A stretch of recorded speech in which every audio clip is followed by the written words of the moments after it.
Yo, anybody out there in YouTube land? We gonna try to run it tonight.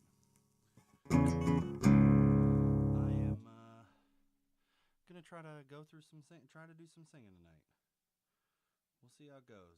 I don't expect it to be good. I actually expect it to be like pretty not good, but I'm okay with it if it is.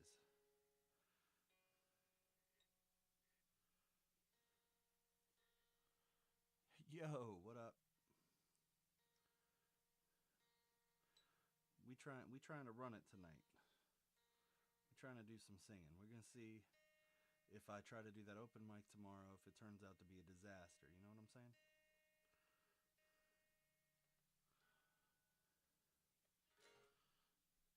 But I think I need to do some like leveling stuff here because this mic just ain't cutting it.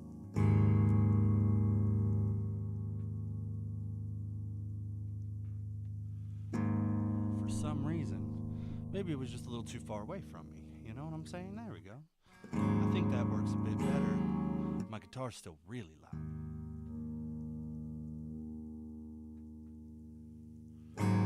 Yeah, why is my guitar that much louder?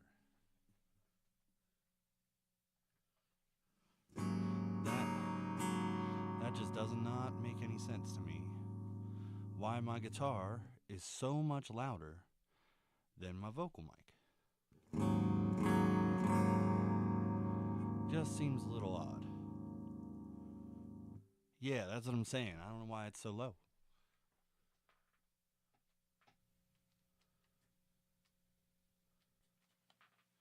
Is that a little better? That's a lot better.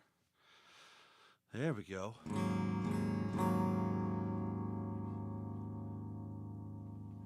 That feels a lot better to me.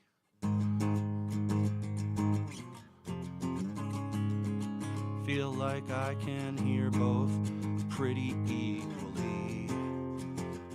Yeah, I do. Tell me if I'm right or wrong or somewhere in between.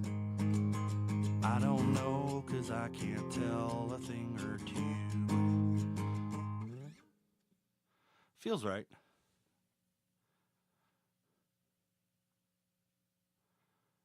Maybe I'll give this a little push. There we go. A little pushing. There we go. Yeah, hey. Yeah, hey. Yeah, hey. Well, I'm gonna give it a little wait for some people to come in, and then we'll do some singing, maybe some dancing. I'm starting to get a little sweaty, you know. Bump the master overall. Okay, I can do that. How's that? Is that better overall?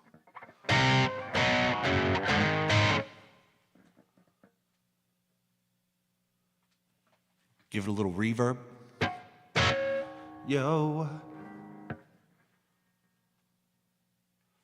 What does that button do?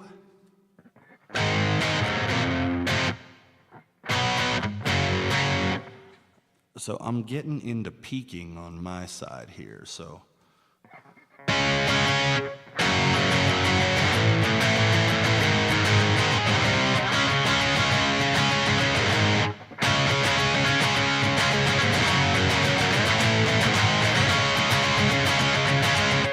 Yo, what up there, Blake? I forgot the fucking words.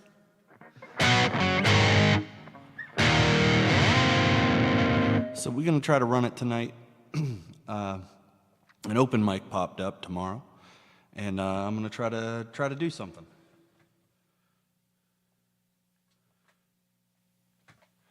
How's that? Is that better? Whoa, hello. Yeah, I know, but I don't know what happened. He got like shadow banned last night. It was really weird. We had to add his dad in. Where's Jonathan?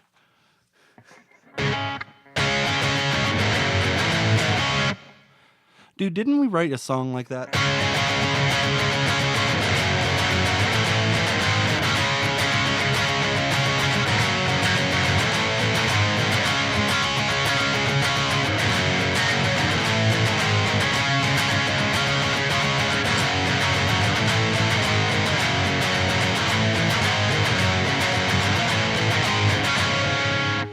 Oh yeah, that was like the end of something that we did, I feel like.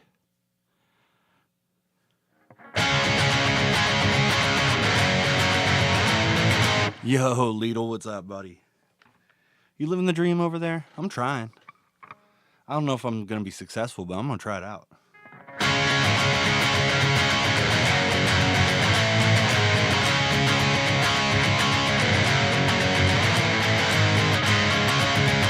Yo, yo.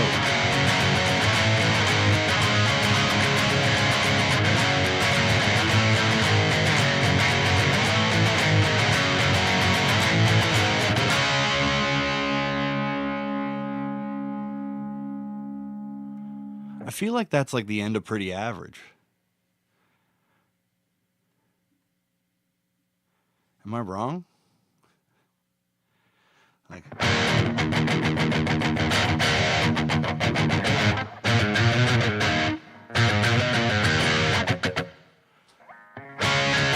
I think it's just the end of Pretty Average in a different key.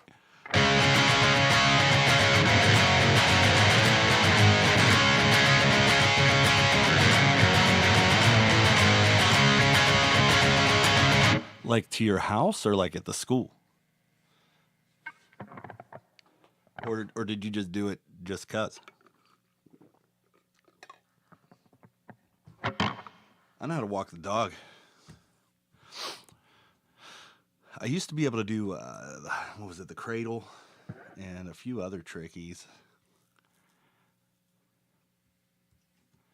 Nice. Yo, Lidl, you know how to play drums?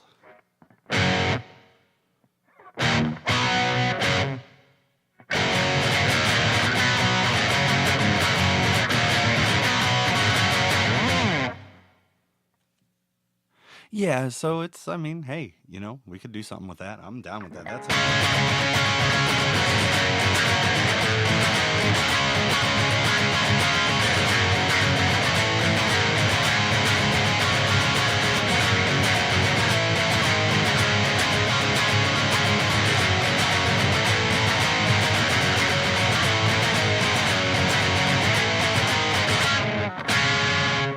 something like that. Who knows? Lidl is not in Kansas anymore.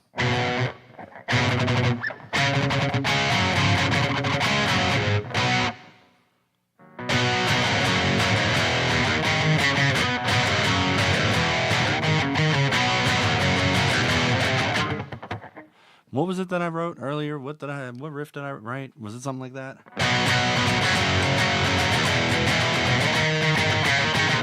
Something like that? I forget what it was. I don't know what that would mean.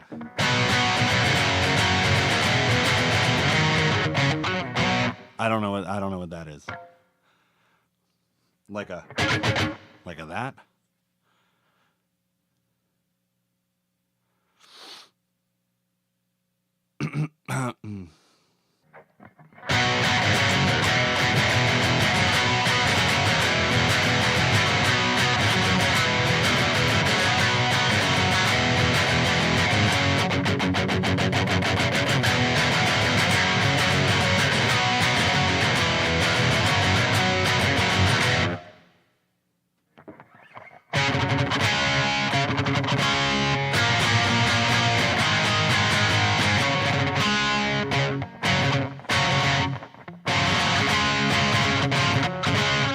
Yeah. I don't know how that goes. But yeah. I'm all hopped up on steroids and all kinds of other stuff. I've got allergy meds in me. I'm just ready to go.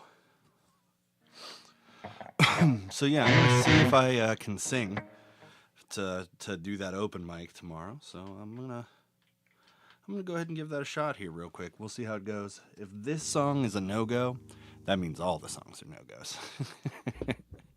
So here we go.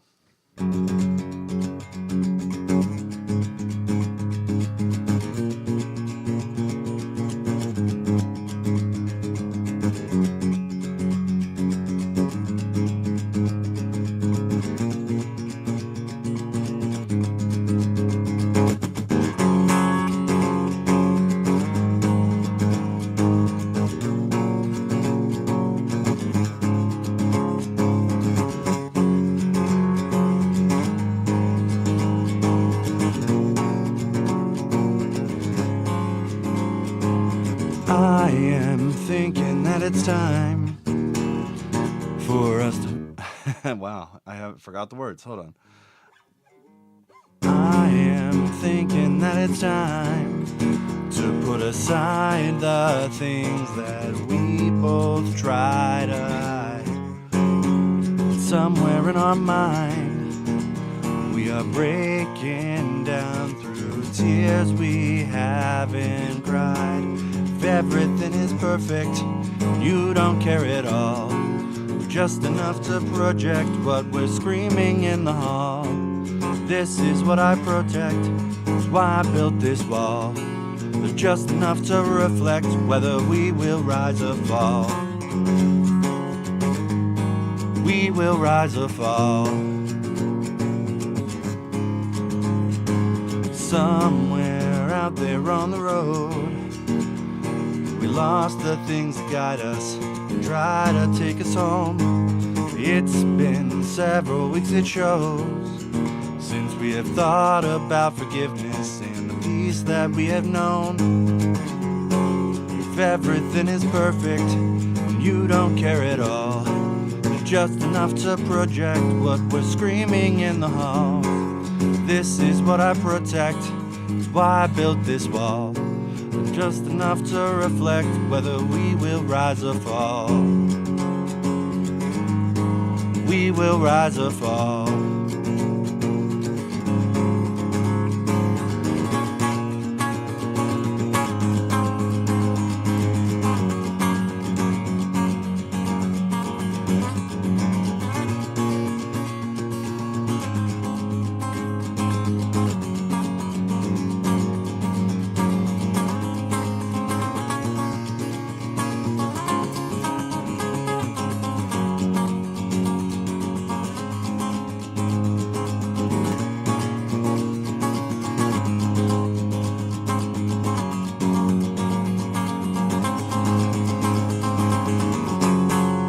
Everything is perfect, you don't care at all. There's just enough to project what we're screaming in the hall. This is what I protect, it's why I built this wall. Just enough to reflect whether we will rise or fall. We will rise or fall.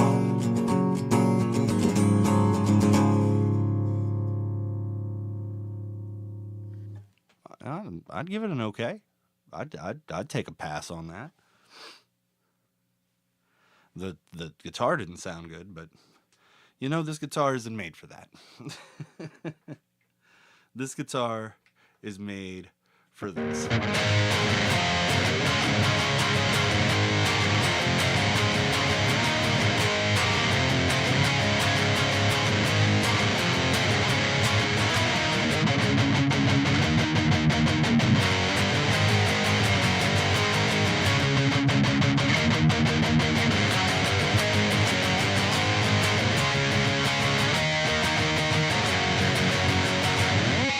Made for that.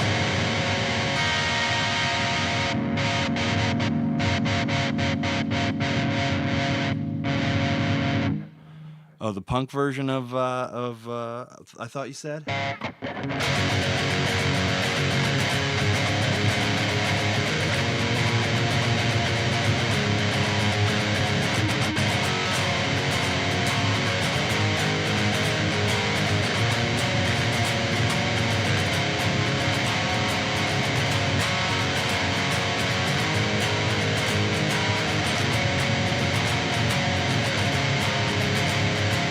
I am thinking that it's time to put aside the things that we both try to hide. Somewhere in our minds, we are breaking down through tears we haven't cried. If everything is perfect, you don't care at all. Just enough to reflect whether we will rise or fall. That could be fun. That could be a cool time.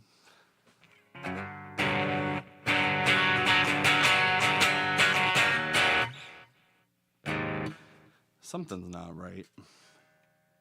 I think I hate to say this, But I think with the half step down, I think I need to go up to like a true 11. Like an 11 to 54? Or something like that. Helps when you turn the right peg. But yeah, I think I need to beef up to 11s, man. With the half step down in this. Because this is like very, it feels very like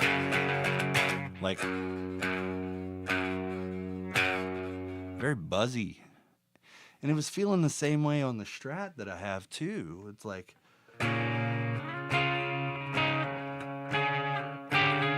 don't know. I think I need to jump up to 11s, man. I think my 10 to 52 days might be over.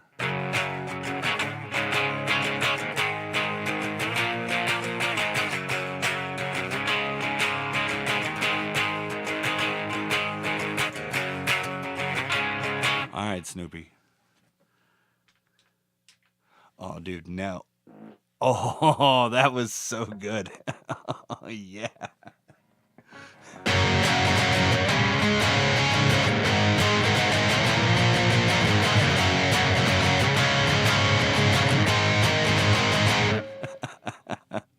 Sometimes you just gotta let it fly, bro.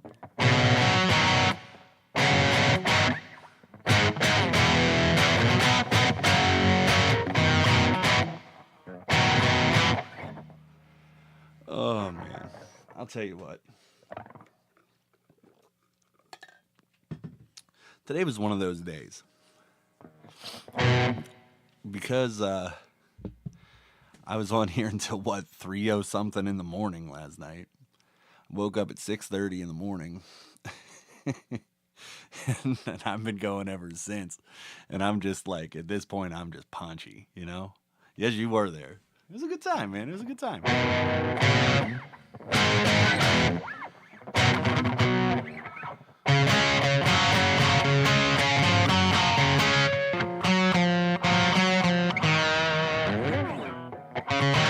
I was just yapping. I was 100% fluent in Japanese. It is one of those days when you don't want to wake up. Bro, 100%, I knew exactly how that felt today. Yep. And we call it, I call it gummy bear mode. Because you just never know what's going to happen, man. You're just loosey-goosey.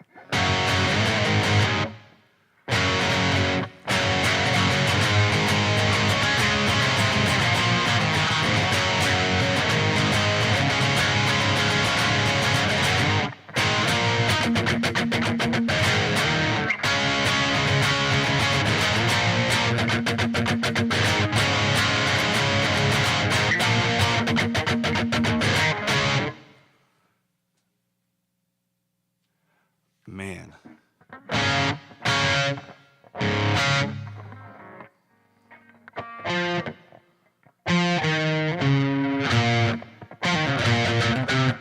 I wrote this riff this one time that was super not like me, and I'm trying to remember it. There it is.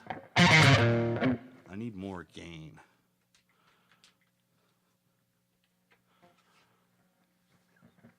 I don't know what that is.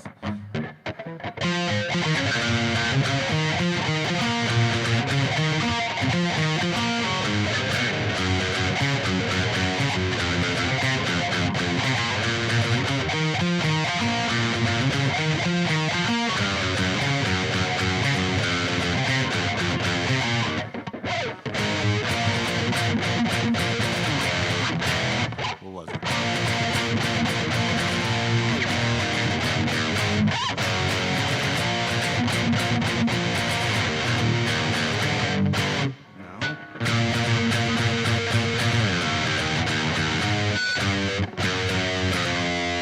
That was it.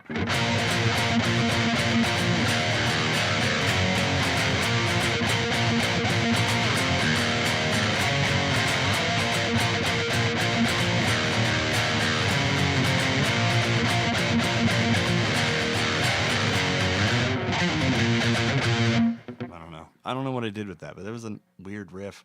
And I remember sending that off to Austin and being like, "Isn't that weird for me?" And he were like, "Bro, what is that? Why are you playing pentatonics?"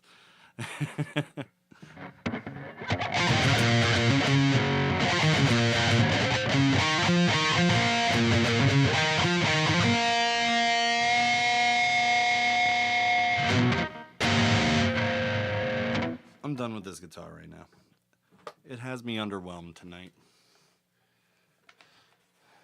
I think that's why I wanted to build this guitar so bad, and I think I'm just tired of what I have. I'm so used to having this revolving door of guitars, and I haven't had that in a while now. It's weird.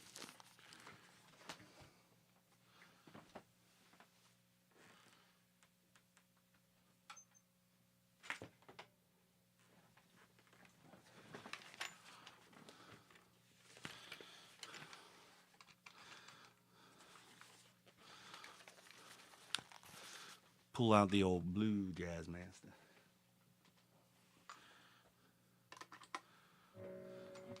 I think this one will sound a little better.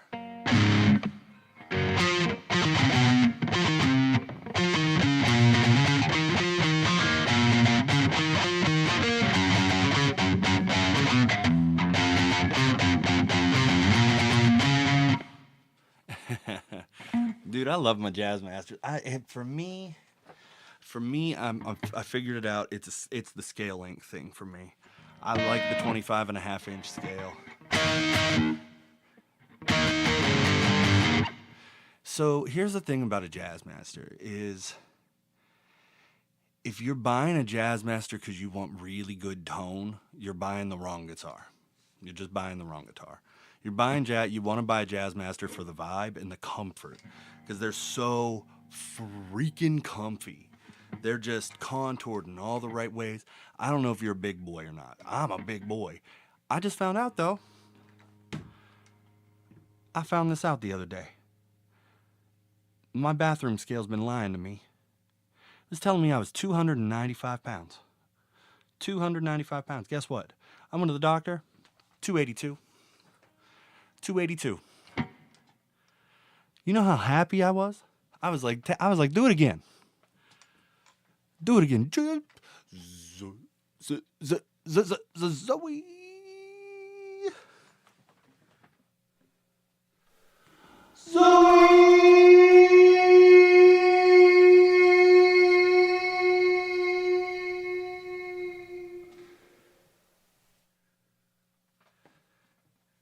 That was necessary. 100% necessary. That's gonna happen every time now. Oh, there. Hey, you know what? You're truly on the pirate ship. Then, I'm just saying. Oh man. So was there any reason why Pat was not doing his stream until like 11 tonight? Do we know that? I don't know. If we don't know, we don't know, but I was just kind of curious, you know? Yeah, but I was just wondering, because he posted a thing, and that's just odd to me for him. He's usually Mr. like, hey, I'm starting early, you know? And I hope he's okay. I know he put that video out today. I watched it, and maybe he has been recording. I know he's trying to get that album together by the end of the month, and he's only got a couple of days. But he's been. I watched that video of him today, and just talking about like how he's making it with streaming and stuff, and I was just like, man, that dude is hustling, you know. Oh, was it yesterday? I mean, hey, you know, I didn't realize it, but I appreciate you letting me know. But I saw it today. I seen it this morning. I watched it though. Watched it all. Watched the whole thing. You gotta do math to figure out when Pat goes. Yeah, no, well, yeah, hey, yeah, I thought he was same time for you, but it's usually 8 p.m. Eastern. So for you, it's 5 p.m. typically. Whatever it is, you just subtract 3. That's all. Just minus 3. You got all these, you just take 3 away, you know? Yeah, that's true. He might be with Elliot's mom. Probably deserves it. But yeah, man, playing an open mic tomorrow potentially, and then we'll see how that's gonna go. We don't know yet.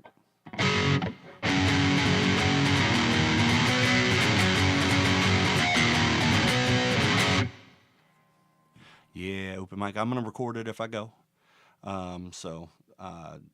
Because tomorrow. So let me tell you what I got on the spit. This is what's going on. I just came on here to really see if I could sing. Zoe, you missed it, but I will sing more later. What's that? Do I think Jesse would taste like chicken? I mean, I can tell you 100% I would not taste like chicken tonight. Because I ate a pepperoni stromboli. So I'd be pretty willing to bet that I would taste mostly like stromboli. So I would stream the open mic. I would do it. However, I ain't got enough subscribers yet. I need to have 50 subscribers on here to be able to stream live from a mobile device. I know, right? I would have done it, but I'll tell you, Blake, given your history with eating things that are out of date, I was a little worried, a little concerned that if I sent it to you, it would no longer be good, but you would still eat it. So you do not taste like rusty water. Get out of here. Unless you have iron water. You got iron water? That's what I'm saying. I need it. I need the subs, man. I need to figure out how to get more people to this stream. Is what I need. So if you know anybody that you think might enjoy it, and they're cool people, just send them my way, man. I got skulls on my cups. Dude, I'd love Cool Killer to get in here. If Cool Killer got in here, man, I don't know if we can handle Cool Killer in here. I don't know if we can handle it because Cool Killer brings an energy, and but if you want to summon him summon him, you summon him. You know how to do it. You say it 3 times, But I don't know why I sound so southern today. I'm just in a southern kind of mood, I'm assuming. Did he really? Dude, Cool Killer's that dude's an absolute G. Cool Killer's the only person that I legitimately believe when he says certain things that he would truly run it. Like like that dude, if he tells you he gonna run it, he gonna run it. 100%. But he said he would stop by a couple of times. But I just don't know. I don't know if he even knows what my channel's called, So it is what it is. But the other thing is I stream at the same time Pat does, So I totally get it. His allegiance is to Pat first, and I could never begrudge him that, I'd never begrudge him his allegiance. I'd love to get everybody in here. I'd love to get David Chips. I'd love to get Dr. Phil in here, The only person on Pat's stream that I don't know would enjoy this is Paytones. I don't remember WD. I don't think I was around for WD.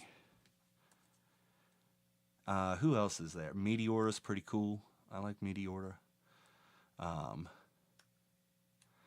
So that's something I don't know. How long have you guys been listening to finals and watching Pat's stream? Brooke is cool. I like Brooke.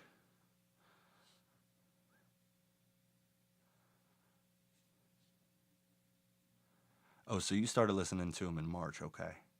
Because I'd only watched him. I started watching in like the end of October, the beginning of November, and I was for a couple of weeks. I just kind of wallflowered and just kind of hung. I didn't really say anything in the chat, and I would only be in for like a minute or two. And then I started just enjoying it. I started really enjoying it, and I was like, okay, I've been watching this dude for free for a couple of weeks now. Let me shoot him a donation, and that was that. Dude, finals is really cool. For me, his albums are. I don't like whole albums of his, but he has like on each of the albums.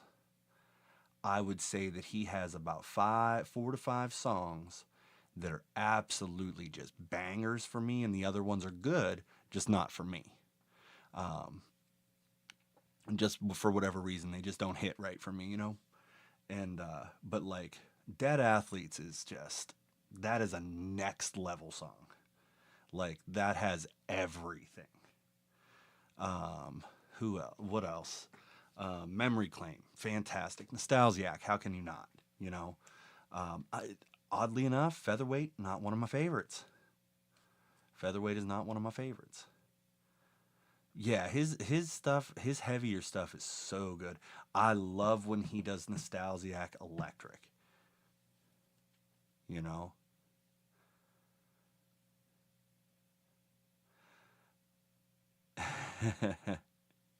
Featherweight's good. It's just not my favorite one of his. I like Buried at Sea. Buried at Sea is one of my top ones. And then the other one that I'm really liking right now is Old Soul.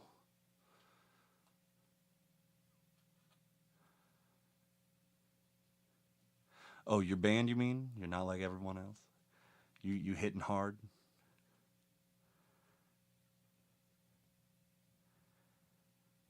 My stuff is not very. Oh, you like I'm. Oh, okay, got you. Sorry, I was in the other one. Running the Wrong Way is really underrated. Yes, I agree with that all day, Lidl. I wish that I don't think he has Running the Wrong Way on stream though. I wish he did. That one hits hard. That's a Oh man, I got hiccups. Oh no.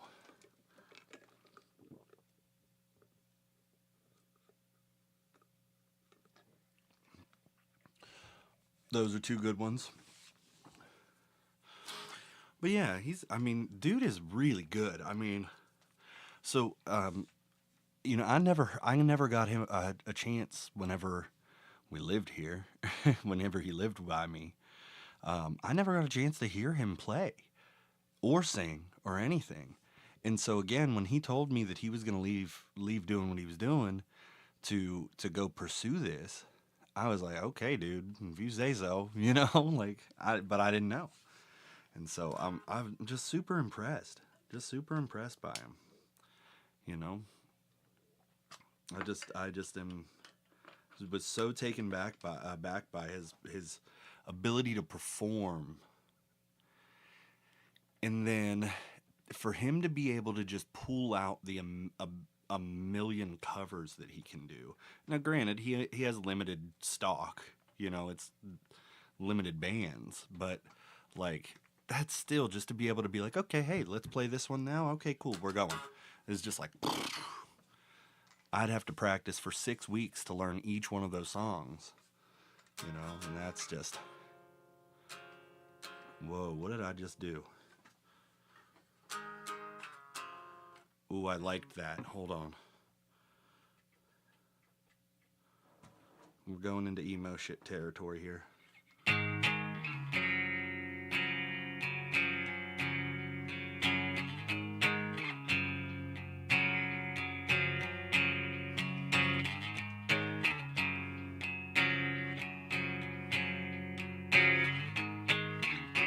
I feel like that is a finals riff right there. If there's ever been one. I don't know.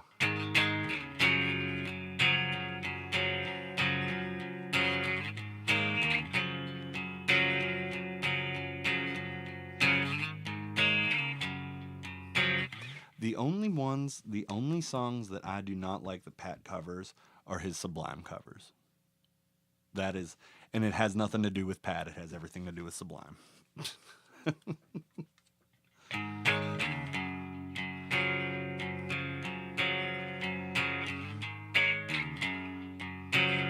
Do we like that riff, or is that a finals riff that I'm just like pulling out of nowhere?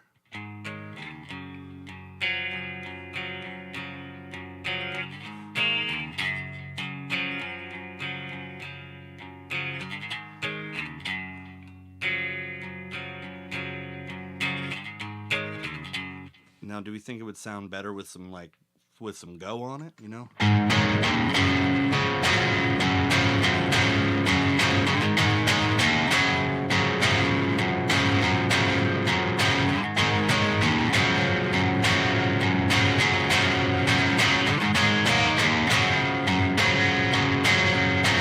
Yeah, that's Grunge 1. That's Grange 1. If I went Grange 3 though, we would be here.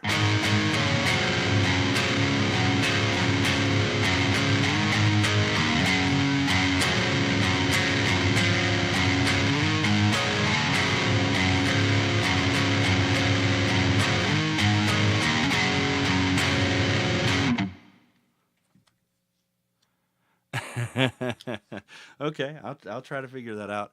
Austin, you still in the chat? I don't know if you're still around, buddy. I know you were doing some stuff, but if you're still in the chat, if we can make that a cold start song, I would love that.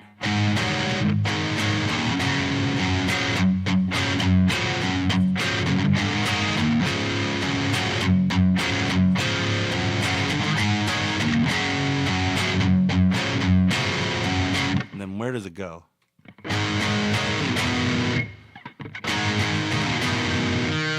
No.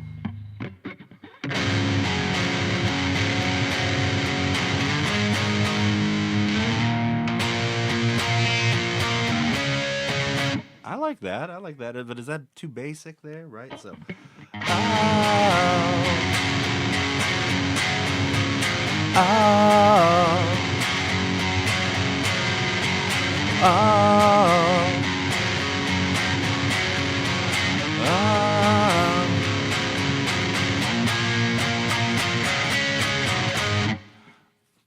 Not yet. Not yet. Nothing out.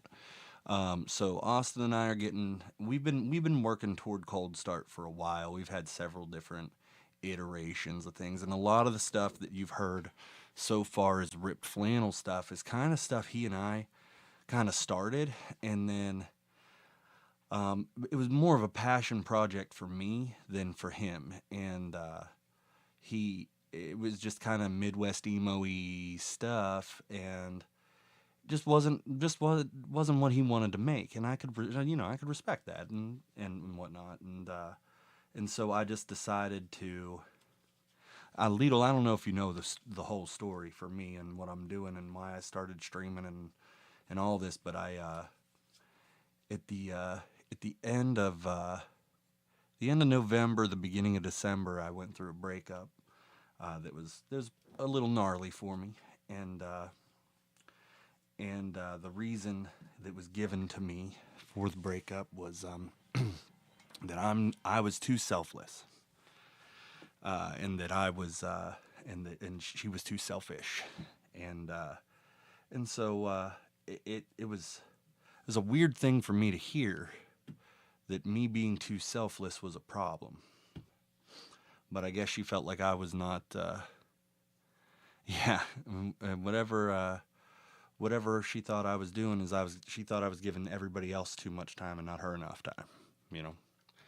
And then the minute I figured out just how much time I was giving her, I was like, oh my God, I have so much time on my hands.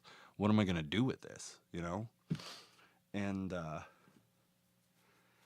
so I was watching Pat stream, and it just made sense to me, you know.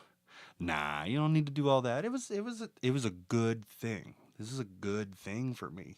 It sucked, because I lost my best friend in it. You know, it sucked, but you know, it's what needed to happen for me. Really, it did. And so what it boiled down to was I was like watching Pat stream and I was like, if he can be doing this, I can be doing this. I know I can be doing this. I know I'm every bit this talented. I know I can make it happen, you know? And then I was like, you know what? I'm gonna record my songs that I've been wanting to record and put out, and I'm gonna put them out, and I'm gonna do this stuff for me because apparently I'm too selfless. And I did it, and I'm not looking back, dude. That's just all there is to it. This is part of my life now, you know? The only reason I took time off the past few days is because I was sick as a dog, you know? And that was really it. So, hey, we here now. We're running it. You know what I'm saying? Had a friend. She said, you look really empty. I mean, that's a thing, dude. You know, you got the thing this is the thing that is crazy, and this is something I don't 100% understand, but I also kind of get it. Is people fall in love with you for who you are, and then you end up giving them everything that you are, and you stop doing those things that were attractive in the first place because you're trying to make them feel special, you know, and so it's like a really weird catch-22. It happens all the time. I see this happen to people all the time. And I mean, it happened to me, you know. I stopped being the person that she thought that I wanted to be, you know. And that's how it goes, you know. He was watching her like a howl. An owl and a hawk together become a howl. What's up? Hawk owl. Sorry. Dude, you were a hawk owl, all I'm saying. But anyway, I'm gonna keep jamming on this freaking riff, man. Dude, just don't do it.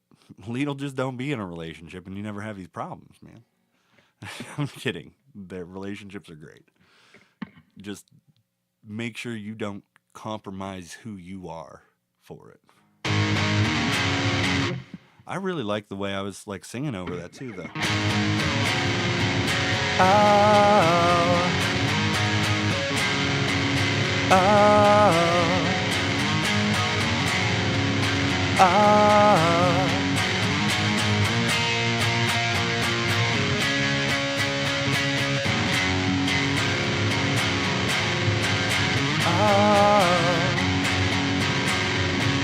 Oh, I like that so much. That to me is not an intro riff though. That is definitely a bridge. It's not pointless. And I'll tell you why it's not pointless. Because I'm going to turn this down so I don't bump stuff, but dating is definitely, there is a point and there is a reason for it, because you learn more about yourself in a relationship than you learn about anyone, than you'll ever learn about yourself any other way, because you'll learn who you really are in the toughest times and during relationships, because you will be tried and you will either figure out where you rise or where you fall. Not to quote my own songs. But you will figure out where you rise to the occasion. You'll figure out where you fall. And both things are good. They're both things that are good to discover. And maybe you always fall, but then you learn where you're falling. And next time, you can pick yourself up or avoid that hole, you know? That's what I'm saying. I learn 1,000% more from failure than I do from success, man.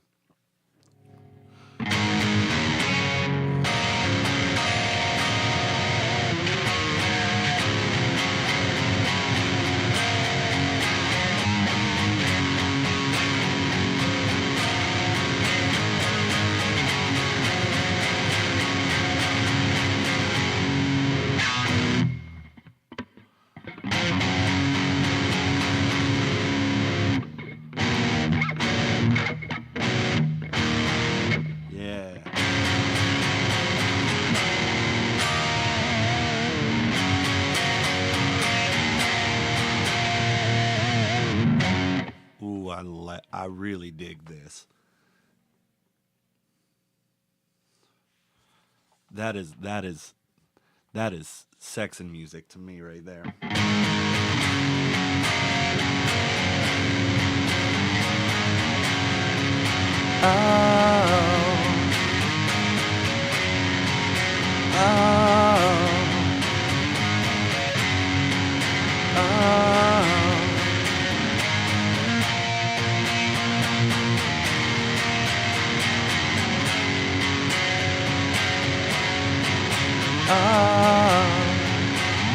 Oh, so good. Yeah, see? That ooh. Ooh, that hits. Ooh, that just hits. So when I write songs, you guys have never seen me actually like write a song and seen my reaction when I'm writing songs. This is how I react when I write songs. I start getting into it. I start getting just real goobery. It's fun. I wish I could get more growl. I just don't have a growly voice, man.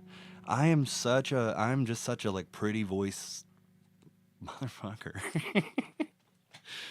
I don't know how to do it. I don't know how to get that angry sound. I just don't know how to do it. I've always had a pretty voice. I never had an angry voice. I never had a growly voice. I think that came from doing like I mean I have I can get gravel and grit, you know. But like my gravel and grit sounds more country than it sounds eat some. But like when I do it, I just sound like country for some reason. Singing with distortion is difficult. It is difficult. It is 100% difficult. Wait, hold on. Let's try this out. Lidl, everybody can sing. It's just what you consider singing.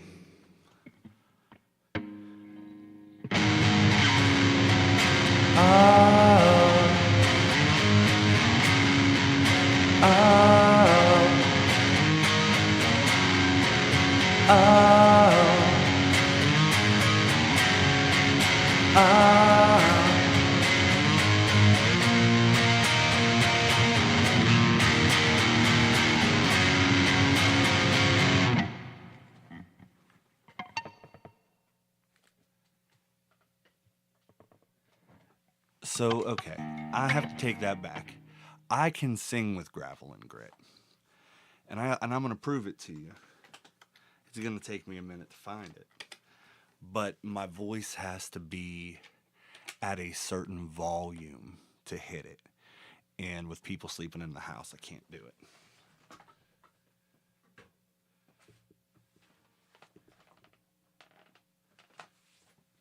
Once I find my phone and find this recording that I did of one of the songs that I was in the car, and I was actually going to meet up with Mr. Soup, and I just did this like dry as vocal take one night. When did that happen? That was a minute ago. That had to be 2 weeks ago. What's today? Today's the 21. Calendar. Where's my calendar at? Give me my calendar. Pop it up. There it is. That would have been the 10th. Had to be the 10th. 3rd of the 10th. One of the two. Let's see the 3rd.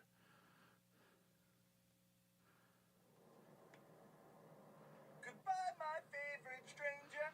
Okay, there it is. Okay, that was very loud, but hey, here we go. So like when I'm singing that my favorite stranger, it's well, goodbye, my favorite stranger. I guess we're strangers once again. But I did this like higher take of it, and it sounded like this. Goodbye, my favorite stranger. I guess we're strangers once again. But with the memories we've made, I hope you're happy in the end. 'Cause everything I'm left with was a lie. Very much so. Yeah, everything you left leaves my heart dry. How am I supposed to cope alone? How am I supposed to sleep when you're my home? How am I supposed to make it on my own? How am I supposed to cope alone? But yeah, like that's as gritty as my voice gets. And it's funny because when I talk like this, like my voice I can get super growly. My higher voice can be really, really good, and it can be really, really not. I have a hard time I have a hard time maintaining it. Um, and so that's why I just never do. Um, but like I don't know what it is. I like the way my voice sounds lower. And everybody else is always like, you need to sing higher, man. And I'm like, but I just like the way my voice sounds low. Problems, you know. But Pat said something to me and said something to the whole chat the one day. And when he was talking about it, and he was like, make the music that you want to make, that you're proud of. Don't worry about what anybody else says. And I was like, thank you for saying that. I needed to hear that. But yeah. But like I used to so like I did like musicals and stuff. So I was always like really pretty singing. Like there's a song from a musical called Bye Bye Birdie called Honestly Sincere. And I would play it, but I'm afraid to get clipped. But it's like they wanted me to be Elvis for Bye Bye Birdie. That's what they wanted. And I hate Elvis. Like with a passion. But I went for like more of a Johnny Cash kind of thing. Yeah, it's very normal, and nobody likes the way they sound. You ever listen to your voice back? It's just like that's not me. That's not what I sound like, you know? Like I don't feel like I sound that way. I feel like I sound totally different. And then when I hear it back, I'm like, ew, who is that? That ain't me. Because what's really like, you hear your own voice through the bones of your head, not not just with your ears. You hear it with your whole head. And so like my voice in my head sounds like really boomy and beefy and all this. And then whenever I hear it back, it's like, hey guys, how are you? Oh. I hate my voice so much. I hate it. I've been told that my voice is soothing. That's what I've been told. My voice is soothing. And apparently hot as fuck.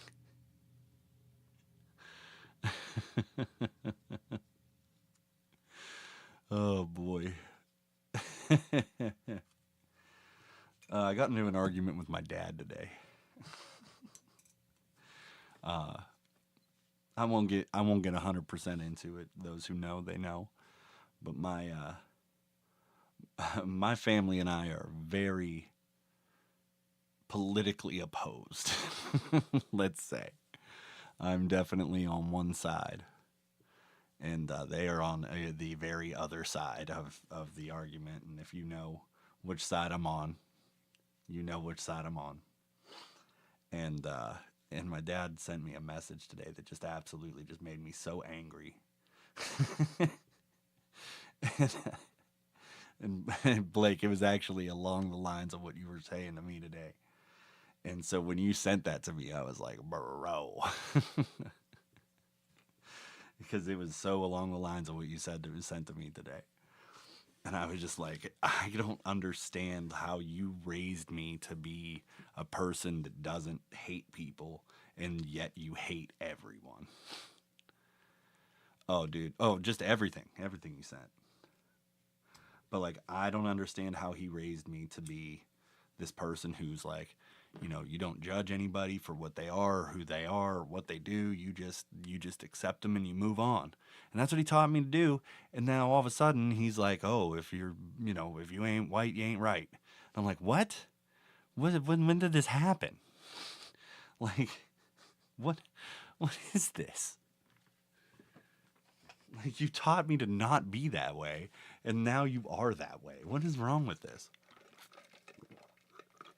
Yeah. Yeah. I mean, he didn't quite say, he has never said that specifically, but like, I'm being yeah, I'm definitely the hardcore snowflake, you know? Uh, but like, he's never said that exactly, but like, that's what you get from it, when you hear him talk. It's just like, oh my God, bro, why you, why you so, I am, I'll tell you exactly what I am. I am a left leaning centrist. Okay. I believe that we should have social programs that take care of people and help people and do the things that we should be doing as a society and treating people with respect and love and kindness. That is what I think. But I also think that we need to look out for our own first. So, from the other side of the fence, let's take care of us here at home.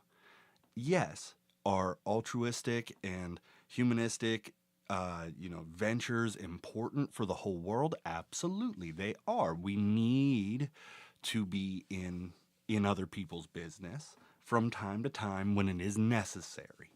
If my neighbor is getting beat up, I should be out there helping my neighbor out. But if my neighbor ain't getting beat up, I don't have business in his yard. You know what I mean? Like, yeah, exactly. Like, I don't need all that. Keep the focus on yourself. Keep your hands to yourself. You know, you keep your hands to yourself unless you can. If you want to catch these hands, I'm gonna help you catch these hands, but don't try to catch the hands. You know, but I'm not gonna ignore somebody that's in pain. You know, I'm not going to ignore if I see a whole country of people that are just in pain. I don't want to turn my blind eye to that. I want to help them, but also I'm not just going to help them for the sake of helping them. I'm going to help them with a goal in mind. You know, dude, North Korea could be a great country. Any country on this planet could be a great country. There's great people in every place you go, everywhere in this world. They're fantastic, wonderful people. And there are absolutely awful people everywhere you go, too. And I think that the vast majority of people are good. I like to think that. I like to think that 90% of the people out there on both sides of the fence, whether you agree with their politics or whether you agree with what they say, they're good people. They mean well. And then there's 10% that just absolutely destroy everything. Exactly. People are not the government. That is a great statement. But there are 10% out there that are just fit and tied to destroy everything that's good. Why? Just why? These are the same people who go into streams and cause problems. They do because they can. It's the old story of the scorpion and the toad. Do you guys know that story? You guys know the scorpion and the toad? If you don't, tell me. I'm going to tell the story. Blake, you know the scorpion and the toad? Okay, scorpion and the toad. There's a scorpion and there's a toad and there's a river. And the scorpion looks at the toad, or not the toad, scorpion and the frog, sorry. So scorpion looks at the frog and he goes, "Hey, you know how to swim." And the frog goes, "Yeah, I know how to swim." And he goes, "You think you could give me a ride across the river?" And the frog goes, "Sure, I'll give you a ride across the river, no worries." And so the scorpion jumps on the frog's back, and the frog starts swimming, and halfway across the river, scorpion stings the frog. And the frog's in pain, and he goes, "Why? Why would you do this to me?" And the scorpion says, "It's in my nature." Okay? Think about this for a minute. Scorpion stung this frog. He's going to kill this frog that he is on the back of going across the river. He knows that it's going to kill the frog, and it probably will kill him too. But he doesn't care because that's just who he is. And he's just going to be who he is no matter what. And there's good and bad to that. Because those people who are going to be what they are no matter what and never take a moment to think about the consequences of their actions, they don't grow. They don't live. They don't understand. But yeah, that is the society that we live in, though. I am who I am. Yeah, you know what? You are who you are, but that's not all you are. You're capable of so much more. All the time, every day, you are capable of being a better person than you were yesterday. You know? Definitely out with Elliot's mom. But you are capable. The thing is, it takes more work to be an asshole. It is harder to be a jerk than it is to be nice. To be nice, 50% of being nice is just being apathetic. That's literally 50% of it. Just being like, whatever, I don't care. That's half of being nice. The other half of being nice is going out and trying to make it better, make people's day better. You know, I don't try to make people's days better. I just do it. It's just easy. It's more fun. It's easy. Yeah, it's easy to laugh. I don't think it takes guts to be kind and gentle. I think that's easier. That's the easier path to be kind and gentle. Because I have to go out of my way to think of ways to be mean to people. At least the way I'm wired. You know? The way I'm wired, it's just so easy for me to just walk up and say, "Hey, how you doing? You doing okay? Good. I'm glad to hear you're doing good. What's going on? What's good? You know? What's good?" I'm just saying. It's so easy to walk up to somebody and say, "What's going on good today? Oh, you having a good day? Oh, you ain't having a good day? Why ain't it good? Oh, can I help it?" You know? And yeah, maybe it's hard to give of yourself all the time. But once you do it, it becomes a part of you. And it's hard to shake it. And then you feel bad when you're mean to someone by accident, you know? Like, I said something mean, really mean to somebody that's pretty close to me not long ago. And I didn't mean to say it that way. It just came out that way. And I didn't mean to do it. And I was like, "I am so sorry that I said that to you like that. I did not mean to say that like that. I meant this, and it came out this way." And they were like, "I knew what you meant." And I was like, "Okay." But I felt like it came out real mean. You know? I don't know why. I really don't know why I sound so Southern today. I really don't understand it. I feel like I'm a Southern gentleman.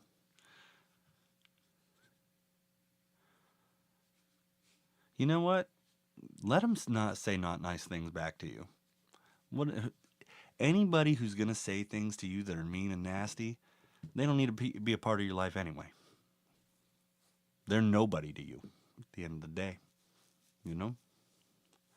I don't necessarily feel bad for anybody either, though. But I'm not opposed to going out of my way to make them feel a little better. You know? I don't normally feel bad for people. Like, if people tell me about their terrible situation that they're in, whatever it is, I don't feel bad for them. I don't pity them. but I see if I can help them. You know, hey, anything I could do to brighten your day? I sent Zoe a ghost hug today. Wasn't there, but you could feel it. Or she couldn't feel it, but it was there. Literally, I sent a ghost hug gif. It was stupid.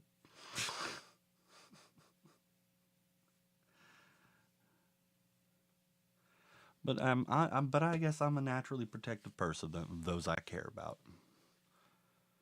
You know, if it takes a little bit to care about people for me, like to legitimately care. I usually if I like you, I care about you immediately.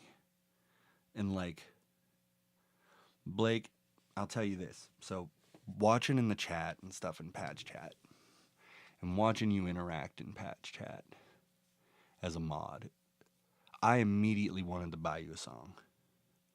Because you're always trying to do stuff and trying to make sure that people are taken care of and doing all these things, right? And I was like, dude, I need to buy Blake a song.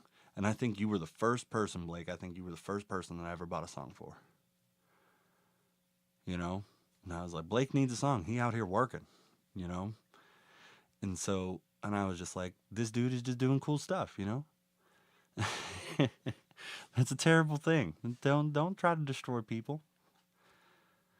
Zoe's awesome too. And you know what? If you have to choose to be kind and take care of others, that's a good thing. But you don't need to destroy yourself either. You just don't need to. Because there's no reason for it. Breaking yourself down doesn't help you. Lidl, you want mod? I'll give you mod in here. It's been a mod, it's just been a mod sale. Everybody in here is a mod now. You a mod. Look at that. Lidl got a mod. I like the blue in the chat better anyway.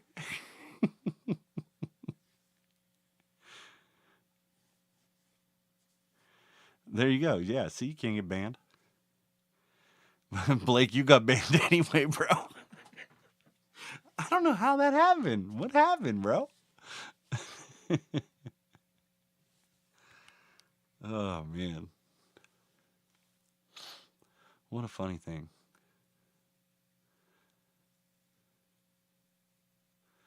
Other people can do that for sure. Other people can keep you here.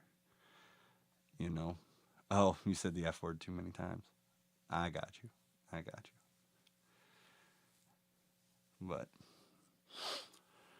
But like he feels powerful. He's got the power. Ooh, Lito, will you help me? Oh, oops. Dude, so I was on, I forget what it was. We were doing New Vegas with Pat. And I was I typed out gun, and when I sent it, it wouldn't send through. And I was like, what? Because I was saying, like, Pat, you need to do maintenance on that gun. And it was like, nope. Wouldn't send. Can't say gun. Come on. Crazy. What is this? Oh, dude, I never got banned, though. I never got banned. It never hit me. I think you banned the dude underneath me. Yo, you gave me a full ban. But I'm just saying, none of my anything. Oh, that's stupid. Oh, well, I didn't know. It was what it was. I don't care. I would have figured it out. Oh, then after a while you just disappear. Just fade away. Man. So let me tell you what I got to do tomorrow. I got to go get my driver's license renewed. Yep, it's that time. So I gotta go and get my real ID so that I can still vote, which is important. Apparently, it's important. I need to brush my beard. My beard is. Ugh. You hear that? Angry beard. I'm thinking about buzzing it down. It's getting pretty long. I can like almost disappear a finger in my beard. Burb. Lidl's bourbon. Oh, Zoe, I have a follow up. So, do you remember Bourbon Country? F. Houston?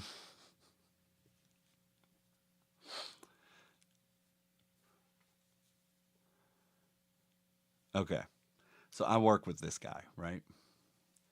And so I found out what happened from him that night. He actually went to text Pat's parents.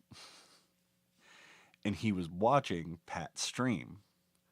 And he thought he was texting Pat's parents, but he was actually chatting in the stream.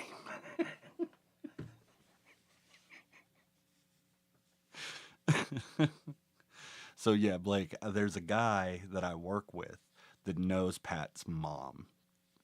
He's friends with Pat's mom's new husband. And and so he was watching the stream for a minute, thought he was texting them, and was actually messaging in the chat after he'd had a few drinks on like New Year's Eve or whenever it was. And that is what ended up happening that night. But I am kind of glad that I was like, hey, watch out for this, because he could have said some crazy stuff in the chat by accident.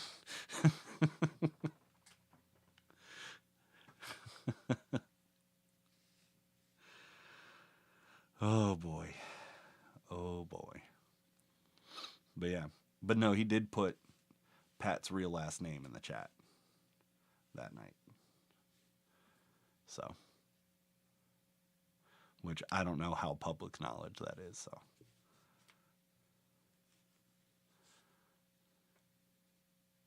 Yeah, I mean, not everybody does, so and I know he doesn't necessarily like that being out there. So, it's one of those things. But like me, I don't care. Yeah, I mean, yeah, same thing for me on Spotify too. But like I was trying to think about stuff yesterday, and with Zoe, with your situation and whatnot. But I was like, with my stream, I literally want my mom to be able to watch it and not like. But I want to be able to have my mom hop in here one night and be able to watch it and not feel like, oh my God, what is my boy saying on the internet, And that's like how I you missed the cuddles. You all right there, Blake? You doing okay, buddy?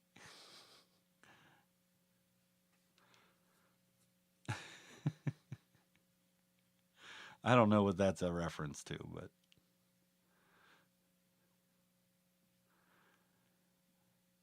like, yeah, I just want my mom to be able to like come into the chat and be like, "Hey, everybody." Oh, this is Blake lore.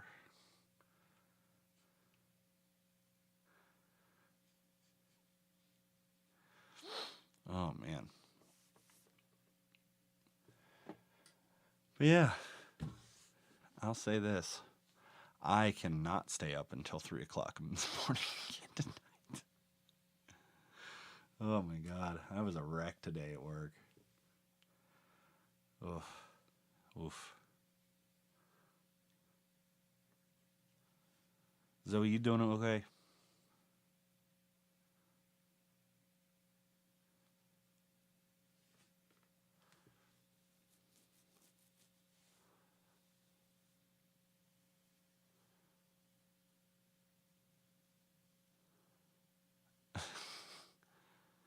I get it. I get it. So, do you like galvanized steel pipes? What an odd question.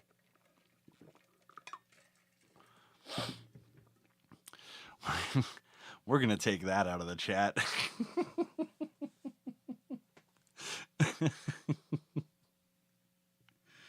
Oh, good God.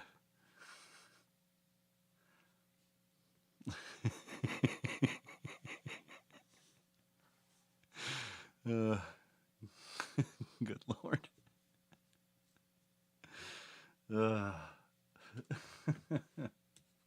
Um, I think drummer girl should be named Becky. I think her name is Becky. By the way, I think he's hiding that, but her name is actually Becky.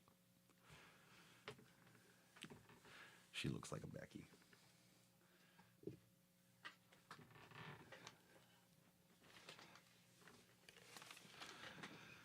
Do do do dee do.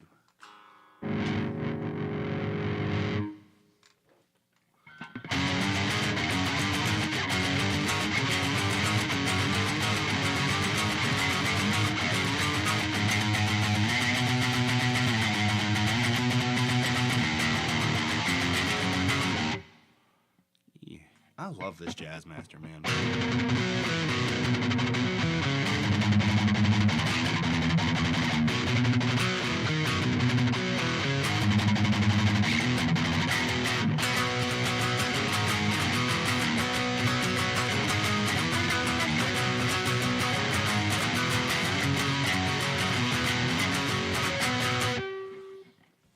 No, but I know that Blake is into 5 hour long sessions.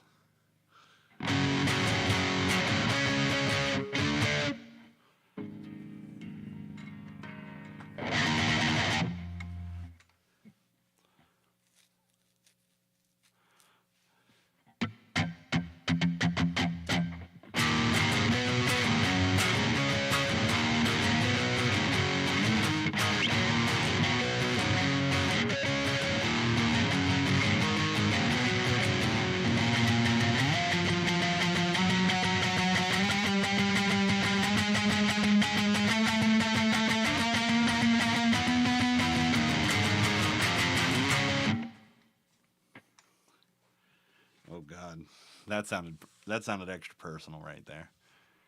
Extra personal. Extra. Mmm. Minty. Minty fresh. Whoa. Yep.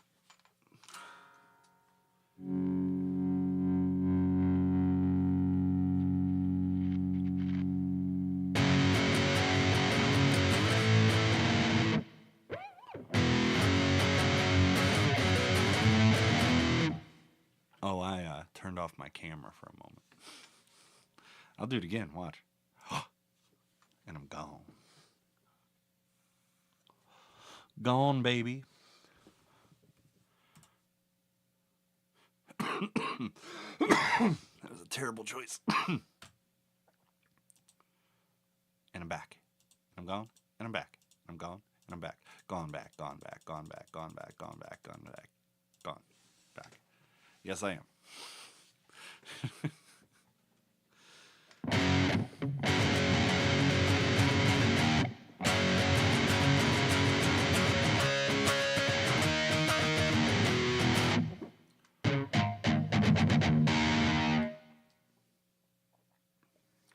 Dude, I'm so excited about the new Strat, though. I really am. I think it's going to be really cool. So I'm actually going to get like 2 Strats. And I think that, so I think we talked about it last night. I'm going to see if I can get Pat to give me some time to figure out covers and stuff like that. And I think I'm going to legit do a thing where once I hit a certain amount of subscribers, I'm going to do a legitimate guitar giveaway. One of my guitars I will send to you. You know, we'll do a drawing for it. For subscribers only. and I'll send off one of my guitars to a lucky subscriber. So that sounds very specific.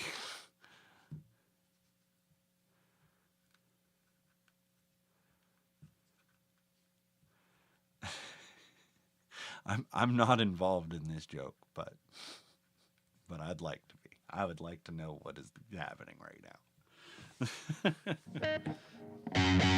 But the question is, what guitar do I auction off, right? Do I auction off my Black Jazzmaster? Or not auction off, but is it the Black Jazzmaster that goes? You know? Oh my God. Blake, only you would know that it takes elite ball knowledge.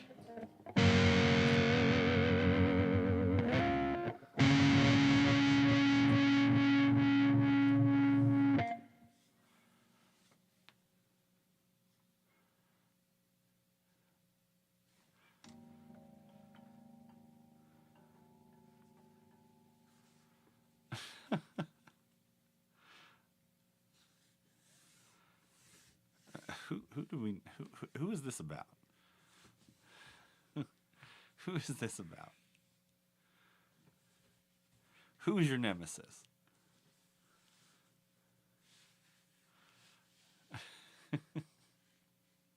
I'm trying to figure out who your nemesis is.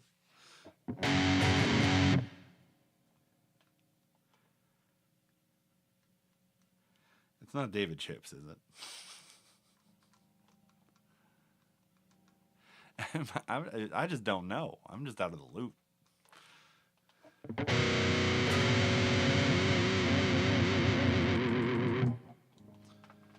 Trust me, I'm anything but innocent, though.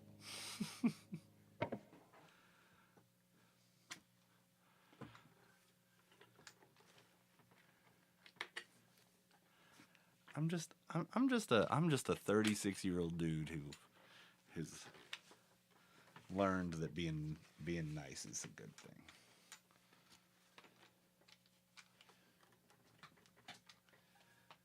So what do you think? What do you think? Oh, okay. What movie?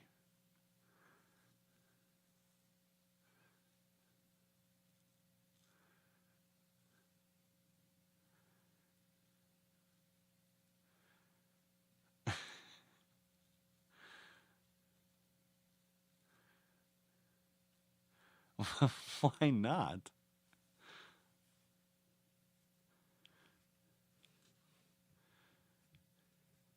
Is it a prawn? Is it a prawn movie? Is that what it is? So what do you think? Do you think I should do you think it should be the Jazzmaster? Do you think the Jazzmaster should be the one? Or should it be the Strat?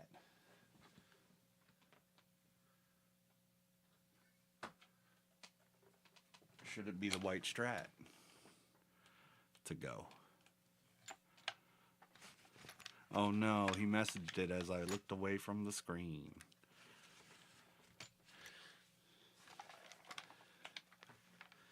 The white Strat's a cool Strat. I like it. But it definitely has problems.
doesn't have any low end. It's a weird thing.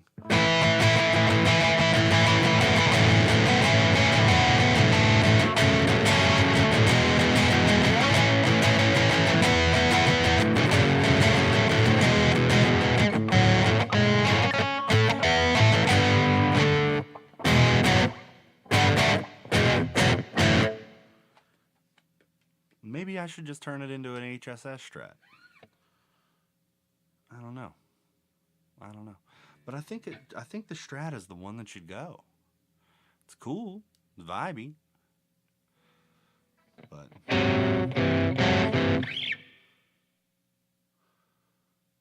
I just don't think it's the Strat for me. Or should I just like you don't like white Strats though, Zoe? Come on now, I know you better than that. Would you like this white Strat?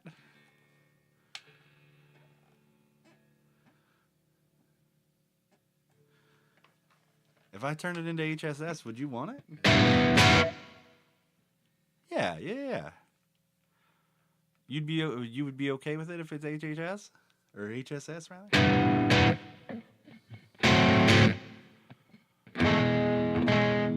What flavor of humbucker? I mean, you got your choices with me. You'll take any guitar you can get. Okay. Well, then we're going to have to talk about that.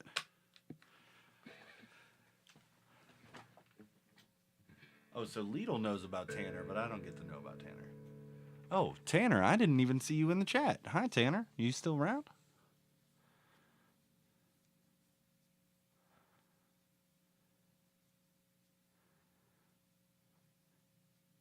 Yo, what's good, Tanner? Tell me about you. Where you at?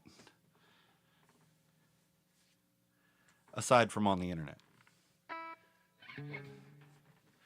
You get into guitar stuff? You get into singing? Are you in a band with Lidl?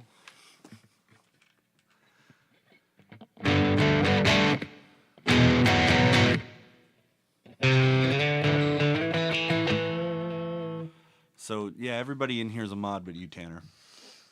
It's a thing. It's a thing. If you show up enough times, you become a mod. It's just how it goes.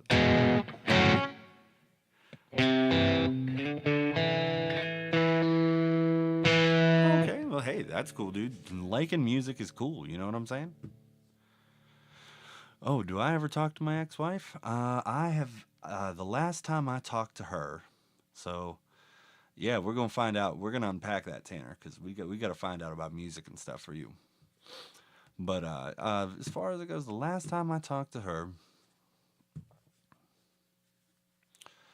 was probably 10 years ago.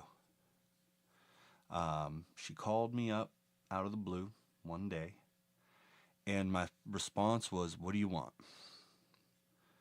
And she was like, "Oh, I just wanted to tell you so." We had cats together, and I had to leave him behind because when I moved in with my brother, he had a cat that did not play well with others. And she called me one day to tell me that she put on a CD of my music that I had, and my cat started running around the house trying to look for me. And got really sad when I wasn't there. And I said, "You bitch, how dare you tell me that?" I was like, that just broke my freaking heart. That made me so upset. That was the last conversation I ever had with her. I literally hung up because she told me that. I was so mad. I was like, why would you call me to tell me that?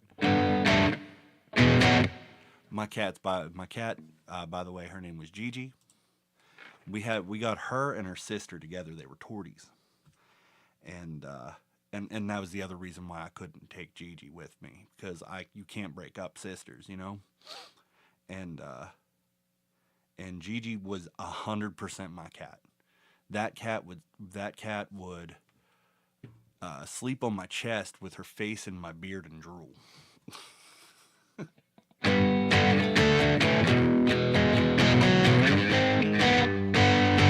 So Tanner, tell me more about this music that you're into, my friend.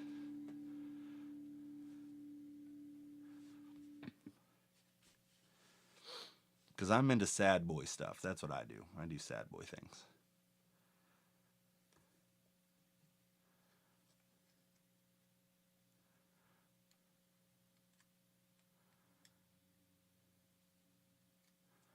Like I'm just gonna play some stuff real quick while you're. Okay, country's cool, man. If you get into country, I'm with you. I do not play country music. I play stuff that's more like.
Wait, you drive a race car?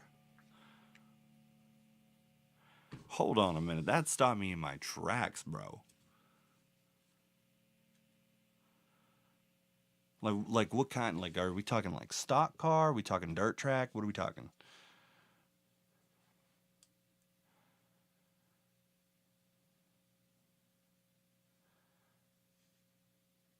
Dirt track? Dude, those things are wild. Okay, so are you driving like what kind are you? Is it more like buggy kind of thing or something a little different? I'm not technical with it, so I don't know models and whatnot, but I watch this stuff and it's cool as hell to me. Sprint car, okay, okay. That's cool though, dude. That's some dangerous stuff though, bro. Oh wait, is that what is on your profile picture here that I can barely see because they're really tiny?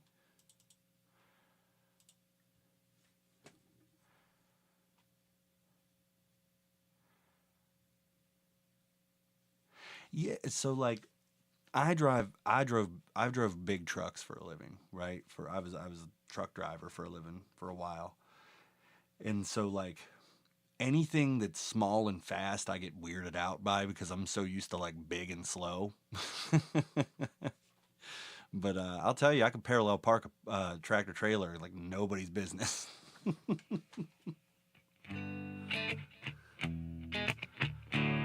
Mirrors, who needs mirrors?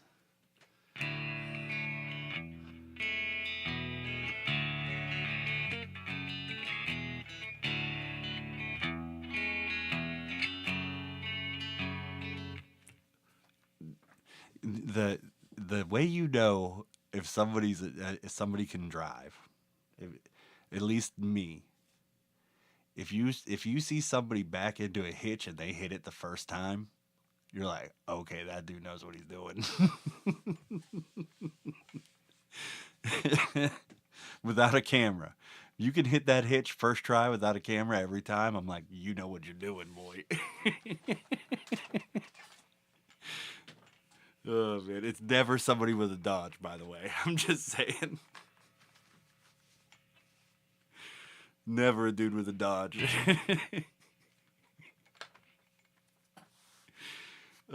Sorry. Ironically, I love Dodges. I love Rams, man. You're 14? Okay, that's sick. Try not to throw your age out in the chats, though. I'm not mad at you or nothing, but.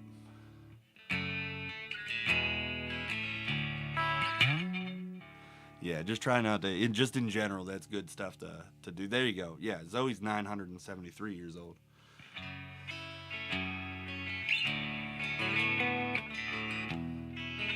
But just good practice. Just try not to do that because people get weird. People are strange, man. The internet is a weird place, bro. Next thing you know, somebody's gonna be like, "Ooh, Tanner," and you're gonna find out they're 57 years old.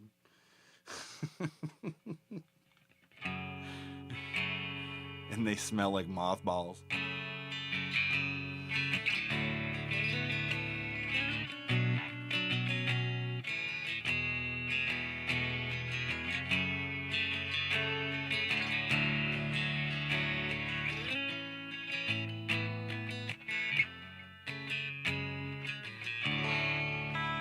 I'm just saying, you ever smelled somebody, you know what I'm talking about. You know that person who's like trying to talk to you. Yeah, right? But you know that person who's trying to talk to you, and it's like, why are you trying to, why do you smell like mothballs? Who's still using mothballs, bro? Why are you using mothballs? What is going on?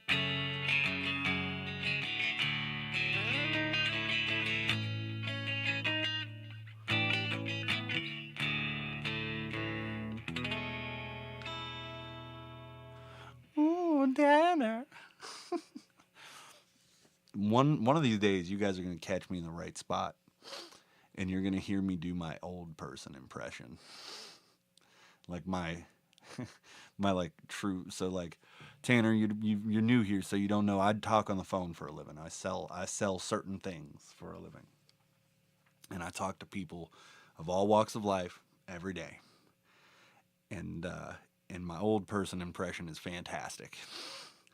But you got to get it. You got to get it at the right time. Otherwise, it's just not okay. But every now and again, I'll run into someone named Ruth who talks like this, and she'll be like, "Oh, I need to get this done today, 'cause otherwise I won't know what to do with myself." And she's always named Ruth, and I'll be like, "Ruth, Ruth, it's okay. It's gonna be okay. I don't know what I'm doing with this. I've never had to do this before." Like, you just know Ruth is just shaking the whole time. It's like, "Ruth, calm down, girl. I got you."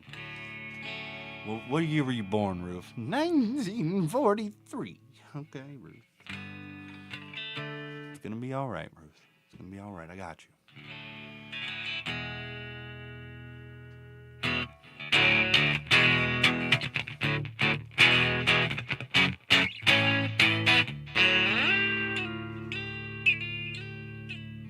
I don't know what I'm doing. I barely play guitar.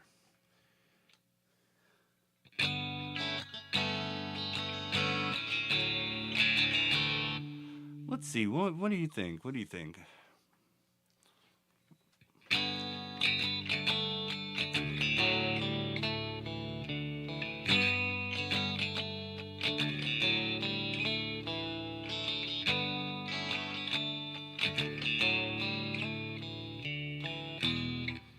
Whoa. It's weird down the full step.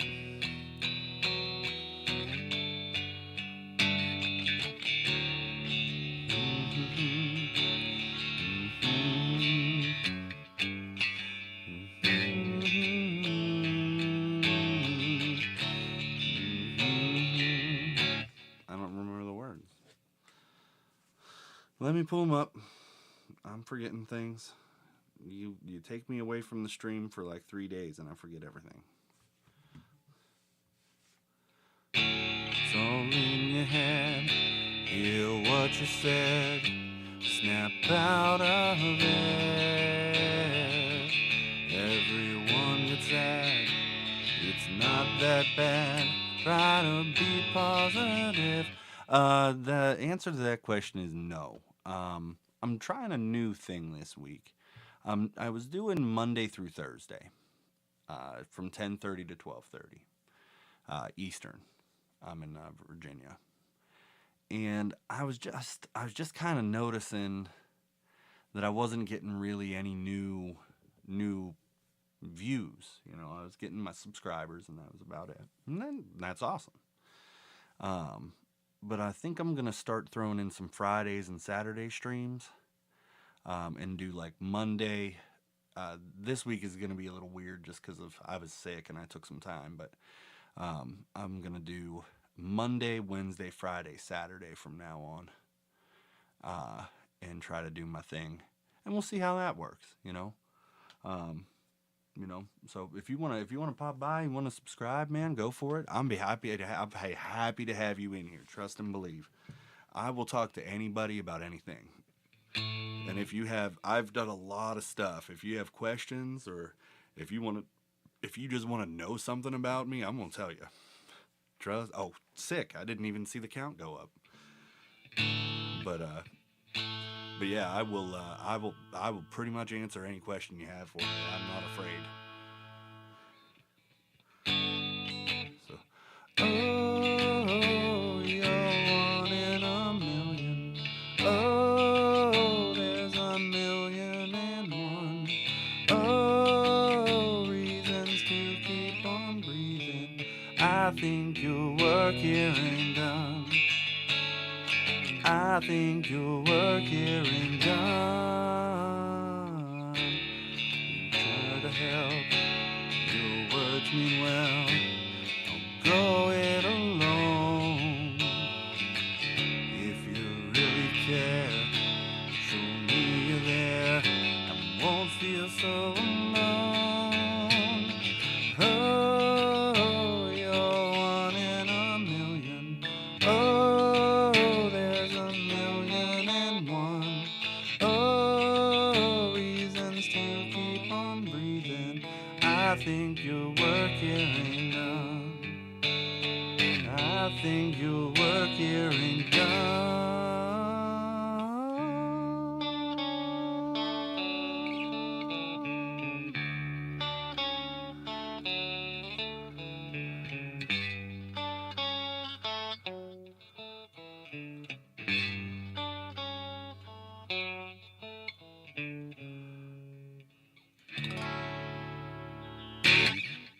So for right now, if you hear any music from me, it's all me.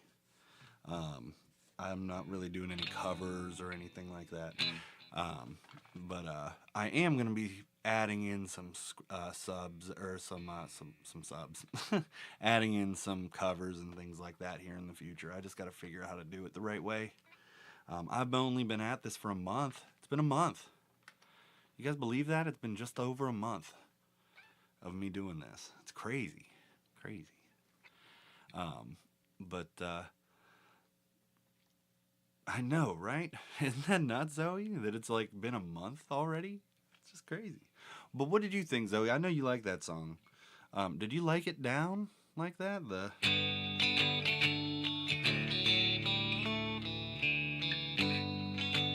Or do you prefer it up? I think I prefer it up. You know?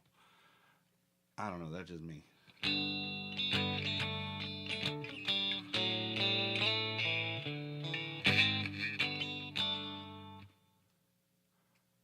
Am I in D? Yeah, I'm in my open. I think it's open A.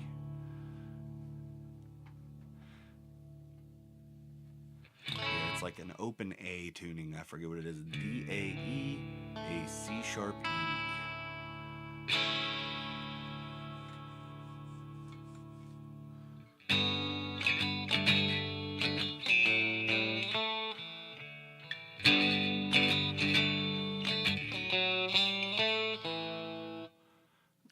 Okay, maybe I'll start playing it that way. C sharp standy is pretty dope. It's a cool one. It makes things sound very upset immediately. I play anything that you hear me play like standard tuning is just always E flat standy.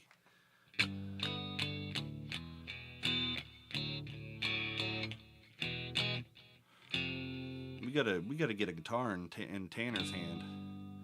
Is what we need to do.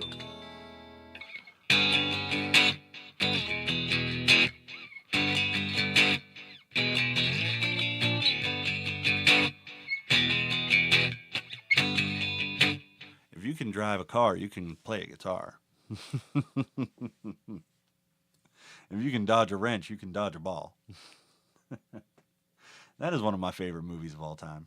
No shame at all. I love Dodgeball, man. I love it. So good. So good.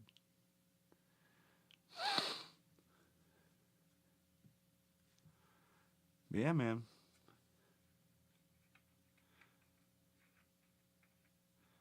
What kind of strings do you use, Zoe? I'm just curious. Do you know like what gauge you use or anything?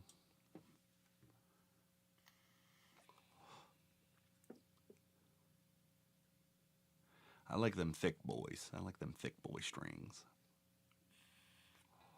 Pat's not into them. Pat uses super light strings, man. I don't know how he does it. We back. We back.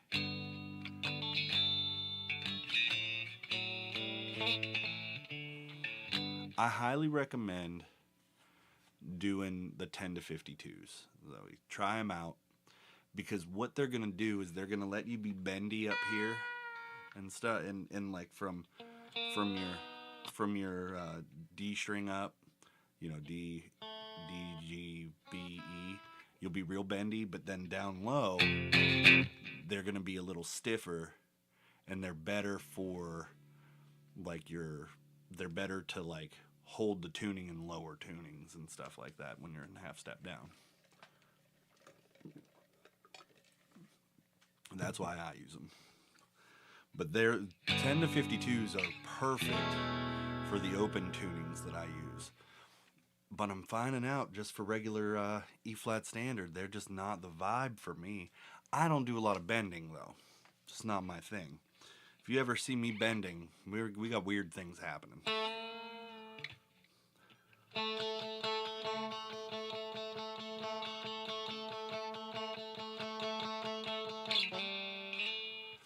So I used to drive. I used to drive for oil field. So I was driving. What was it? I was driving Max. I forget the models. They were light duty Max, and they. But I was hauling heavy with a light duty Mac. I was hauling 127,000 pound frac pumps.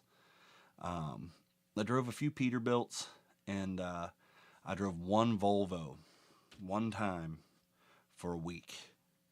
And I forget the model on the Volvo, but I drove a windmill blade across the country. And that was the scariest thing I ever drove in my entire life. Windmill blades, if you don't know this, they're super long. They're way oversized. And you can't get around turns with a windmill blade. So you have to have a spotter that drives with you. Then when you go around a turn, they actually have to unlock your rear axle, and they have a remote control, and they actually drive your rear axle out through the intersection for you, turn the axle back, lock it, and then you can go. And it's horrifying in every way, because what is a windmill blade designed to do? It's designed to catch air. And so every time like the wind could be like and you'd be like, I was like, man, I'm never doing this again. I was running hot shots, and they convinced me to take it, and I was like, oh god, it was horrifying. I got there and I was like, never again.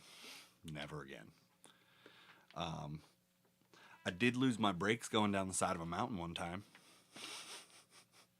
That was scary. That was the most scared I've ever been in my entire life.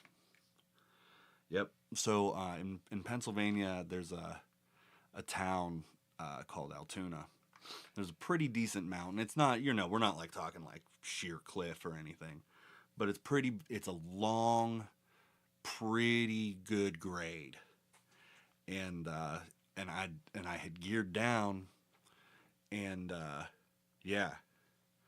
So so I'd geared down as low as I could gear down to go down it because I knew I had to. And essentially, once I passed the last runaway truck ramp, that's when I lost my brakes.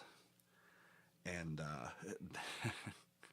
and so I was like, "Oh God, here we go. We're coming." I have no brakes. I have no way to gear down. So all of a sudden, I start picking up speed. I lost my brakes going like 5 miles per hour. And by the time I got to the bottom of that mountain, I was screaming at 97 miles per hour. And there was a red light at the bottom of the mountain. And I just laid on my horn the whole way and shot right through that intersection because there was no way I was stopping. And of course, there's a cop right there. And as soon as I got through that intersection, yeah, it was bad. It was really bad. As soon as I got through that intersection, I immediately pulled off to the side and threw my truck in park. And that cop jumped up out of his car, ran up to my door and threw it open and cussed me up and down. I mean, I have never been cussed so hard in my entire life. And I I didn't bat an eye at it because I was so like, dude, I'm with you. Like, this is awful. This is the most awful thing. And he's like, you did everything right that you could do, but Jesus, because I was screaming through that intersection. And so he ended up writing me a ticket for like reckless endangerment with a deadly weapon, because when you do something like that, your truck becomes a deadly weapon. And so I had to go to court for it, and because it was like it was going to be like a $25,000 fine and possible jail time. And when I got there, the judge was like, "Well, is your company paying this ticket because you were in their vehicle?" And I said, "No." And the judge was like, "I don't think you have $25,000 to take care of this ticket." And I was like, "I absolutely do not, Judge." And they were like, "Drop it to court costs." And that's it. And so they let me walk on it because the cop that pulled me over was there at court that day, and he told them the whole thing that he saw, how I acted through the whole situation, everything. And they took that all into consideration, and they said and was like, you know, it sounds like this wasn't something that was intentional. This was a failure, not this was a truck failure, not a driving failure. This was not your fault. We're just gonna have you pay court costs. So I walked out of there. I paid $150, and I walked out of there. And I was like, man, I am lucky. I was so lucky. I was crapping my pants because I knew I was going to jail that day. I knew it. I knew I was gonna go to jail, and just, I guess, just the way I was that day saved my ass, because I did nothing but comply. It was just, I mean, the officer saw me as soon as I got through the light and I started slowing down. He saw me get into the shoulder and throw it in park as soon as I could get it in park. And I mean, he could see my brakes smoking. I mean, my little brakes were literally on fire. I had to get out and put them out with a fire extinguisher. So, like, he knew I was trying, but was what it was, man. He was cool. I mean, he cussed me, but he was cool. He went to bat for me. So what more could you want, But yeah, it was shortly after that I stopped driving trucks, because I was like, I'm not doing this anymore. But yeah, that's all you can do. If you do something stupid or you got something terrible happening, I mean, what can you really do other than just be like, here I am, bro. I'm just with you here, So that's all you can do. and I ended up having the cop laughing it by the end of everything, and I think that's what saved me because I had him laughing pretty good because we were standing there because he wouldn't let me take the truck because it was, brakes were shot, so I had to wait on a mechanic to come like 3 hours to get me, and and so and so he was sitting there with me for a good portion of it, and I remember saying I was like I was like I was like, you got a taser? That's a pretty serious taser, right? And he's like, oh yeah, these things don't play around, dude. And I was at the time the Hangover just came out, and I was like, man, you ever get anybody in the face? and, and he was just rolling. Yeah, you know, sometimes you just gotta be able to tell some jokes. But yeah, it was over. I drove a little bit more, just running some like local route hot shots, and then I was just like, I can't do this anymore. I drove a coal truck for a minute.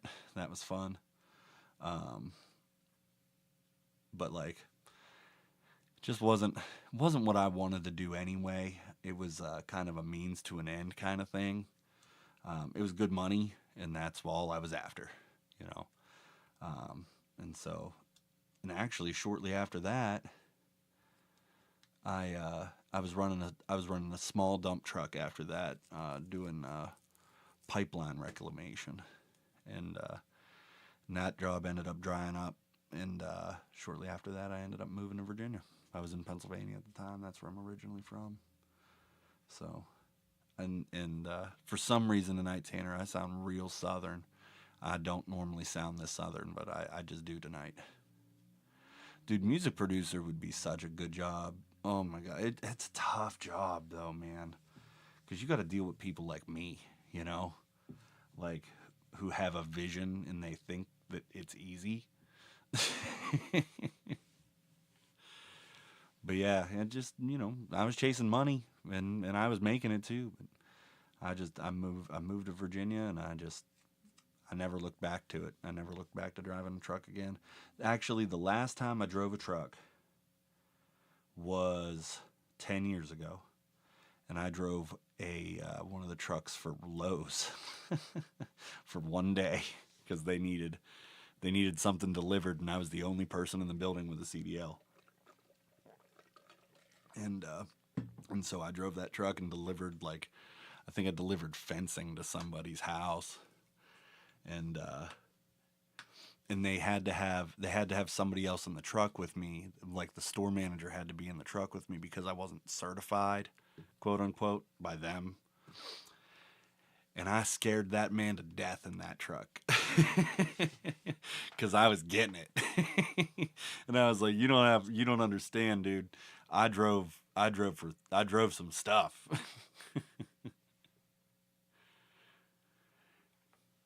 The thing is, if you can get a good local route, it's a good thing. It's a good gig, but they just don't pay. You know, they just don't pay. And like running hot shots is your best thing if you want to be home. Running hot shots is where it's at. So if you decide you want to do it, run hot shots because what you'll do is you got to be on call, but they'll call you at like 2 o'clock in the morning and they'll be like, okay, hey Tanner, we need you to get this. We need to get you, like a whole flatbed out to ABC XYZ by 3 o'clock in the afternoon today. Have a great day, you know, and and you'll be like, okay, so you'll run out to the truck and you'll fire it up and you'll run and pick this thing up and you got to get it there by 3. And then after that, you're done for the day because these people are paying like emergency prices for whatever it is.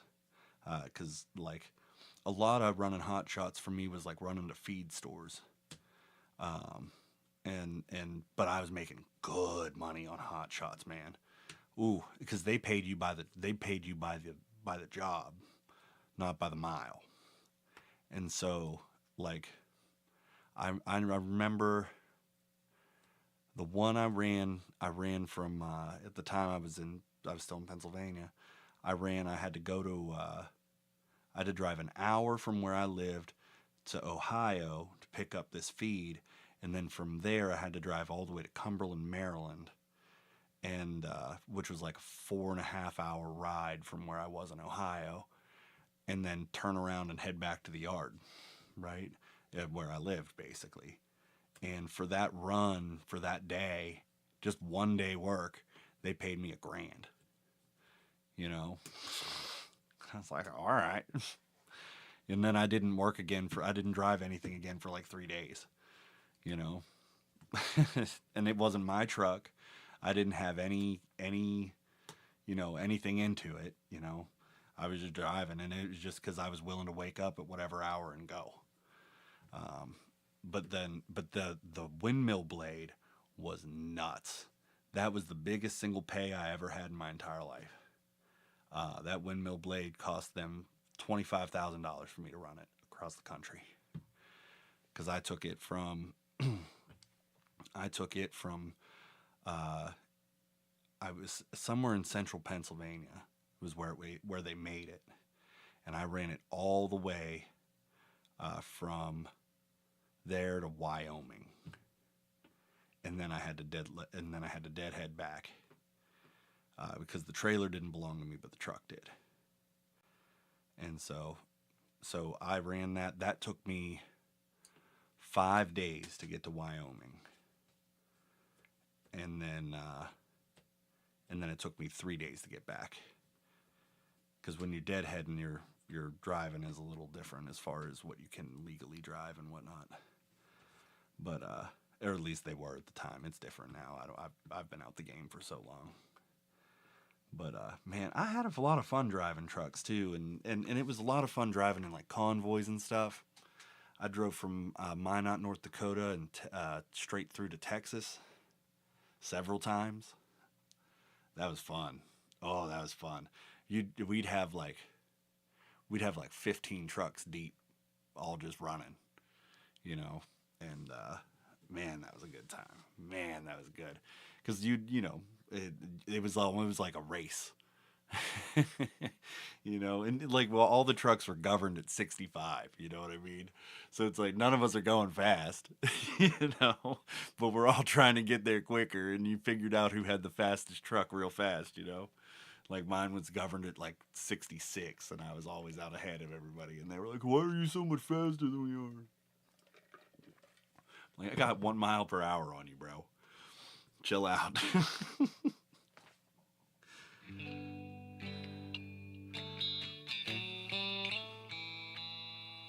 But yeah, little bits about my life. I've done a lot of things. I have I have done a lot of jobs, and my current job. I'll tell you what I do for a living now. But I am an insurance agent. I won't tell you where I work, but I will tell you that I am an insurance agent, and so that's what I do. I sell insurance now. It's a good job. It's a good gig. Pays the bills. And it's cool. But I talk to a lot of people like Ruth. Ruth is just ready to go. And then, but it's funny because my voice totally changes depending on who I'm talking to at work. If you're a good old boy, you're getting this. You're getting this right now. Hey, what's up, man? We're getting it done today. Oh, you need some insurance? I got you right now. And then, but if anybody ever calls me from Pittsburgh, which is where I'm from, I'm immediately like, oh my gosh, I can't believe you need this insurance like that. I'm going to get this taken care of for you right now. Don't nobody know how to do this like I do. And then, and then just like, you name it, man, I'm immediately there. I was talking to a dude in Washington today. That dude was having a bad day. That dude was having a really bad day, but I got him squared away. So whatever you do, if you end up talking to me, if you need insurance and you end up talking to me, you done messed up. Just know that. You hear my voice on the phone, you're talking about insurance, you done messed up. I'll tell you this one. I'll tell you this much, Tanner. Don't drive on that track like you drive. Don't drive on the road like you're driving on the track.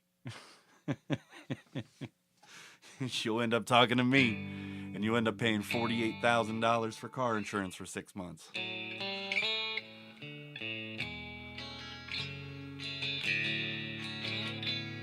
Which is a lot of money, by the way, if you don't know how much car insurance costs. That is an exorbitant amount of money. that is my record, a $48,000 policy for 6 months. Dude put it on an Amex. I was like, oh my God. He had like 4 DUIs. Nuts. So like Zoe, for you, car insurance is going to be a little more expensive than other places, but depending on your car and depending on what you have going on, you know, if you've never had an accident, you never had tickets, you don't do crazy things, and you don't need to have full coverage, you'll probably start off if you've never done it. Yes, definitely save it for the track, that's for sure. But like you'd probably start off if you've never driven before. If you had like a medium kind of car, like let's just say like a Hyundai Elantra or something like that, nothing crazy, you know. There you go. You're probably going to pay, your first insurance is going to be like $150 to $200 a month in Minnesota. For Tanner, your car insurance is going to be dirt cheap. You're in Washington. It's going to be dirt cheap. But, well, Zoe, that's only if your car isn't financed. If your car's financed, it's a different story. That if I can give all of you, because all y'all in here are young, your first car, do not finance your first car. Do not finance your first car. Whatever you do, buy a beater that you can just roll with, because if you finance that first car, you're gonna pay like $900 a month. You're gonna talk to me. Yeah, don't get a loan. Don't get a loan. Pay cash. Pay cash for your first car. Get something that's dirt cheap that you can buy outright and just have. Do not finance. Whatever you do, I'm going to tell you this. Do not ever, ever, ever lease a car. A lease is the worst thing that you can do. You have to carry higher insurance for premiums for everything. Everything. Yeah, dude. See, that's a good, an early 2000s Tacoma. That's a sick first car, but you're probably going to pay 12, 13,000 for it, probably. Maybe 14, something in there, if you're paying for it outright, and it's going to last you for years, take great care of you, and you're probably going to pay $150 a month for insurance, if that's your first car. Medium-sized Chevy, are we talking like a Silverado?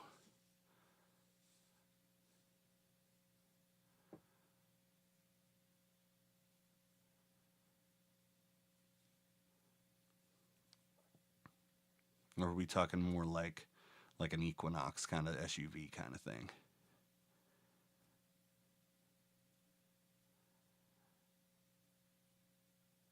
Got you. Okay, so it is a truck. When you're 16 and you're driving it, probably going to be somewhere between 100 and 150, that age vehicle. As long as you own it outright. If you have to put full coverage on it, you got to have, it's called comprehensive and collision. You're going to pay through the nose for that. Trust me. You don't want to do it. Not with the prices of things the way they are these days. Trust and believe. I see people paying car insurance that costs like more than people's mortgages. It's unbelievable.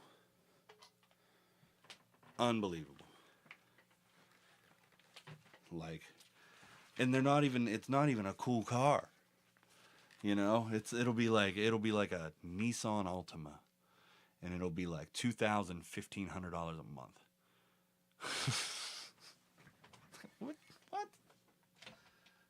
Why are we paying $2,000 a month for a Nissan? You know what I mean? Ugh, crazy.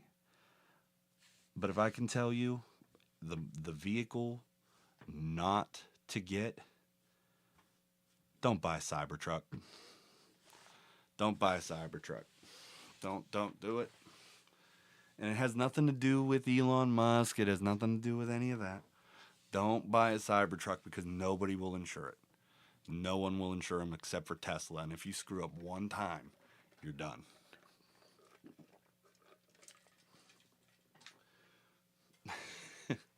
That's just sage advice from me.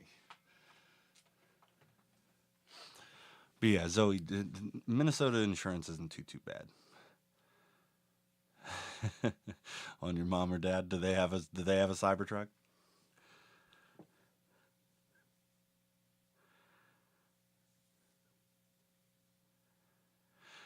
You know, the thing is, so you said that you're gonna fix the truck up, right? But it still won't look that nice.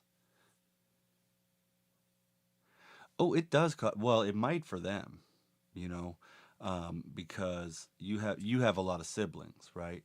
So I'm talking about when you're on your own, and I don't know how they have things going for you, and I don't know if you're driving and all that stuff, but um, imagine $150 per kid, and you got two adults paying about the same, and then it gets up there. It can get stacked up there. But if it's on your own and you own that vehicle, it can be really cheap as long as you get in with the right company. Yeah, I'm talking like per person. Yeah. Yeah, no. Electric cars, man. I mean, they're cool. I think they're great. I really think they're awesome. But you got to have the money. If you want to buy them, you got Tesla money, you got to have Tesla insurance money. You know what I'm saying? Um, but, but yeah. But no, as far as it goes, Tanner, you got the right idea, dude. It might be messed up. You're gonna get it fixed up, right? It doesn't need to look pretty. It needs to get you from A to B. You know what I mean? Like I have a 20 I drive a 2014 Jeep Patriot. Nothing special, nothing fancy. I got hand crank windows, baby. Hand crank windows. I love it. Makes me so happy every day. Hop in that bad boy and roll. I will drive that thing until the doors fall off. You know, nothing special, nothing fancy. I the only reason it has a radio is because I had to have a radio. I couldn't have heat in the car. No, I couldn't have air conditioning in the car without a radio, and I was like, I need an air conditioner. I'm living in Virginia. It's hot. you know, that's the only reason it has a radio, because it had to have the air to have the air conditioner. I had to have a radio. They didn't make that package without it, because otherwise I would have just done I would have just done a I would have thrown a Bluetooth speaker in the dash and call it a day, man. I don't care, you know.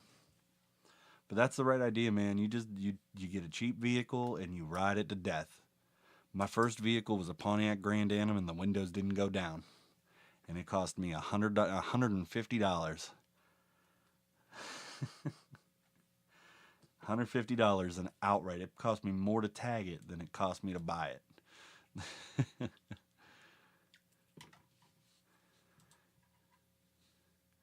Yeah, see, but here's the thing. He couldn't fall out the car by accident. I'm just saying. Child safety locks. He ain't worried about that. Hey, you know what? But by the time you're done with that work, you're gonna be ready. You're gonna be ready to drive it, baby. And it's gonna be a fun time too. You're gonna hop in it, and you're gonna get side to side, and you're gonna have a good time. Zoe, what kind of car are you driving?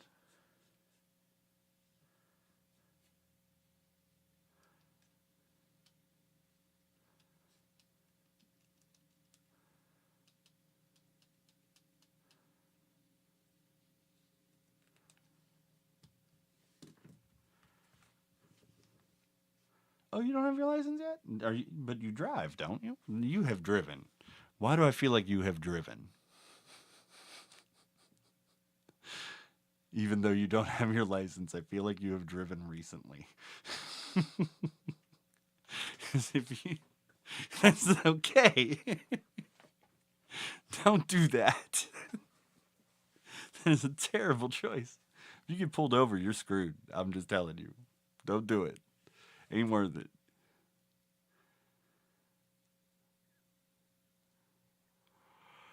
Oh man. Don't tell an insurance agent this. I'm just kidding. I don't care. Do what you want to do. Have fun. But if you get pulled over, just know. Oh, okay. So you're not driving like anywhere in particular, but maybe end of the road or whatever. Okay, okay. All right. That's fine. Just don't get on the highway. Whatever you do, don't get on the highway without a license. But we need to get you your license, girl. We need to get you your license.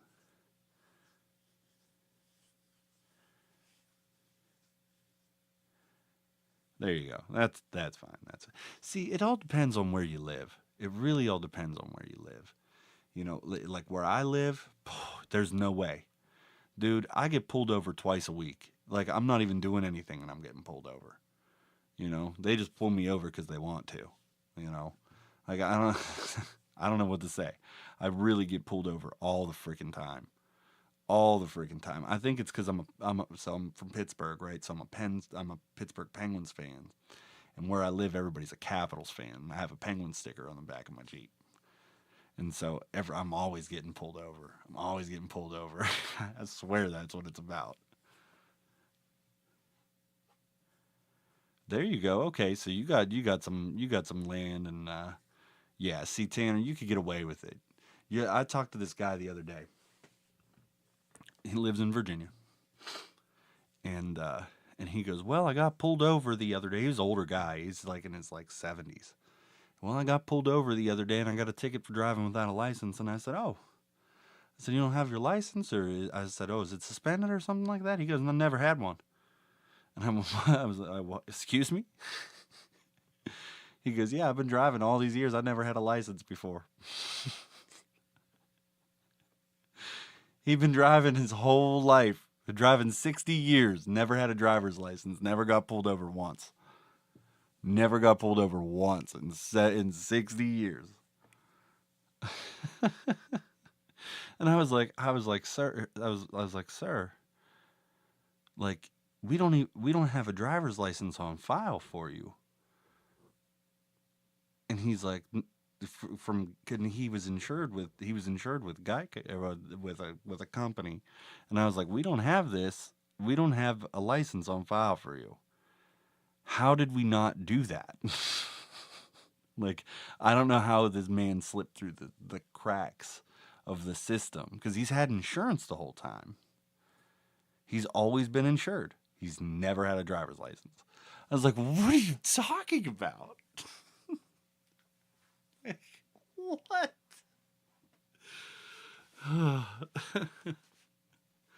Unbelievable. It was unbelievable. I like, and he's like, "Yeah, no, I got to get a license. I got to go take my driver's license test." And I was like,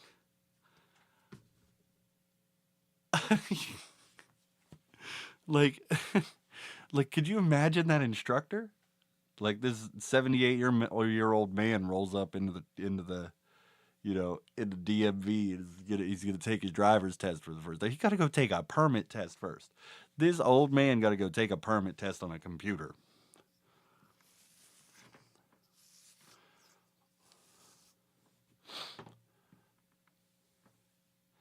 Yeah, I mean, and don't get me wrong. I was riding dirt bikes and go karts and quads and all of that kind of stuff when I was a kid. And it was a great time. It was fun. We didn't have side by sides when I was a kid. Those are new. But like we had a great time with it. And so by the time I got to drive, it was like, okay, let me just hop in the car. I took my driver's test in a Plymouth Grand Voyager. It was a minivan. And I parallel parked that thing, and that dude was like, "What?"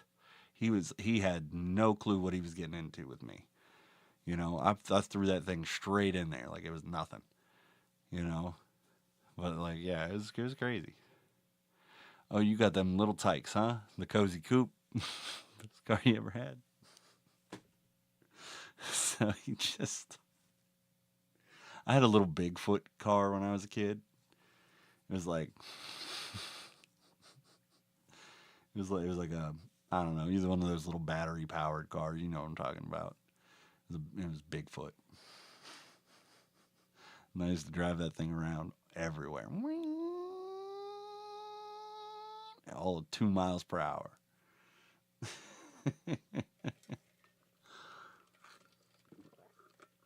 See, there you go. See, that's good. That's good, Tanner. Like, I'm 30. I'm 36 years old. I'm about to be 37 years old. Ugh. But like, that makes me feel good that you had that in your childhood, right? That makes me feel like you grew up right.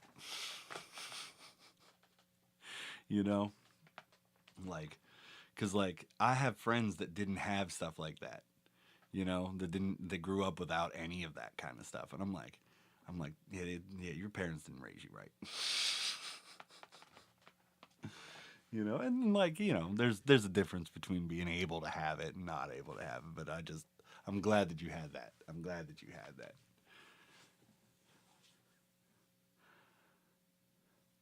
Oh, the little John Deere. Okay, Tanner, you are a lot like me, dude. I was constantly taking stuff apart as a kid. My parents called me Demolition Man. I was constantly ripping stuff apart, my toys, everything. If I could take it apart, I took it apart. I was always in trouble. I took apart the clock in the house. I took apart everything, man. And now I love to take apart guitars. That's a big thing for me. Any guitar that I get, the first thing I do is I rip it apart. That's just how I am. I rip it apart, put it back together. It's just like knowing a friend, you know. He had to be not happy with you.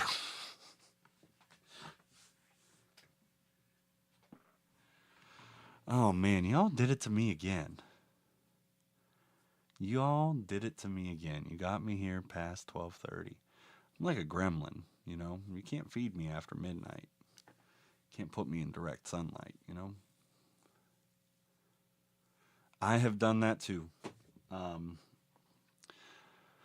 so there was a time where I didn't really have a whole lot of guitars. You guys have not seen my my original acoustic guitar yet. I don't pull it out often. It's not in great shape. Um, but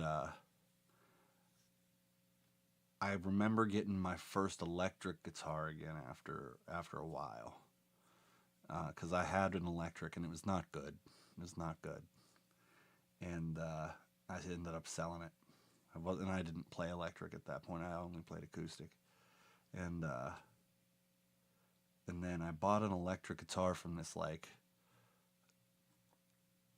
dirt shop. Like, I don't even know what do you call it. But it was a left-handed Cort, and I was playing it upside down because I'm righty, and but it was so cool, and then I was like, well, maybe I should get a better guitar or something, or upgrade this thing or whatever. I don't know what my concept behind what I was gonna do was, and I ended up messing that guitar up so bad I couldn't be played anymore. That was the first guitar I ripped apart. I was very upset. Yeah, that's all you can do at that point. That's all you can do is smash it. That's all you can do. It's a cool guitar though. It was a cool, I loved that chord, even though it was left-handed. I loved it. But all right, y'all. I think I'm gonna hop out of here, Zoe. We're gonna talk about you getting your license soon, because we need you mobile, girl, for when that day comes. We need you to be able to roll. You know what I'm saying? We're gonna get you your license. I was a professional truck driver. I can teach you how to learn how to drive. I can teach you how to drive. I can get you to parallel park like a dream. There's actually a technique to parallel parking. So what they don't tell you, if you're parallel parking, if you got a parallel park for your test, you are allowed to touch the curb. You are not allowed to mount the curb. So if you cut it and you touch the curb and you feel it bump, pull forward and then straighten it out a little bit and pull back again until you touch the curb again. Then pull forward and cut it again, and you'll end up right where you need to be because you get 3 backs. So you get 3 backwards movements. So you can touch the curb. You cannot mount the curb. So I'm just saying. Oh, you started off in driver's ed in a few months? Okay, that's cool. Dude, that's a weird thing. I didn't have to do any of that. That was not a thing for me. It was not a requirement. I just took my permit test, and 3 days later I went and took my driver's test. That was it. Yeah, I didn't have to do all this driver training and all that stuff. I just took my permit test and got in the car and went, baby. That was it. Yeah, that wasn't a requirement back then. You didn't have to do all that. If you could pass the test, you could pass the test. People did do driving instruction and all that. I didn't do any of that. I just did it. I just went and did it. I drove myself to my driver's test. I didn't have my license yet, but I drove myself there. Yeah, it was what it was.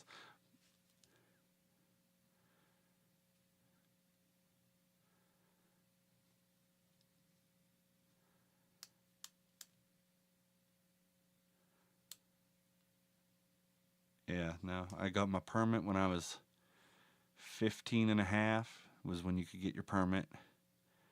And then if you were feeling froggy, man, you could get it. But I waited till I was 16 to get my permit.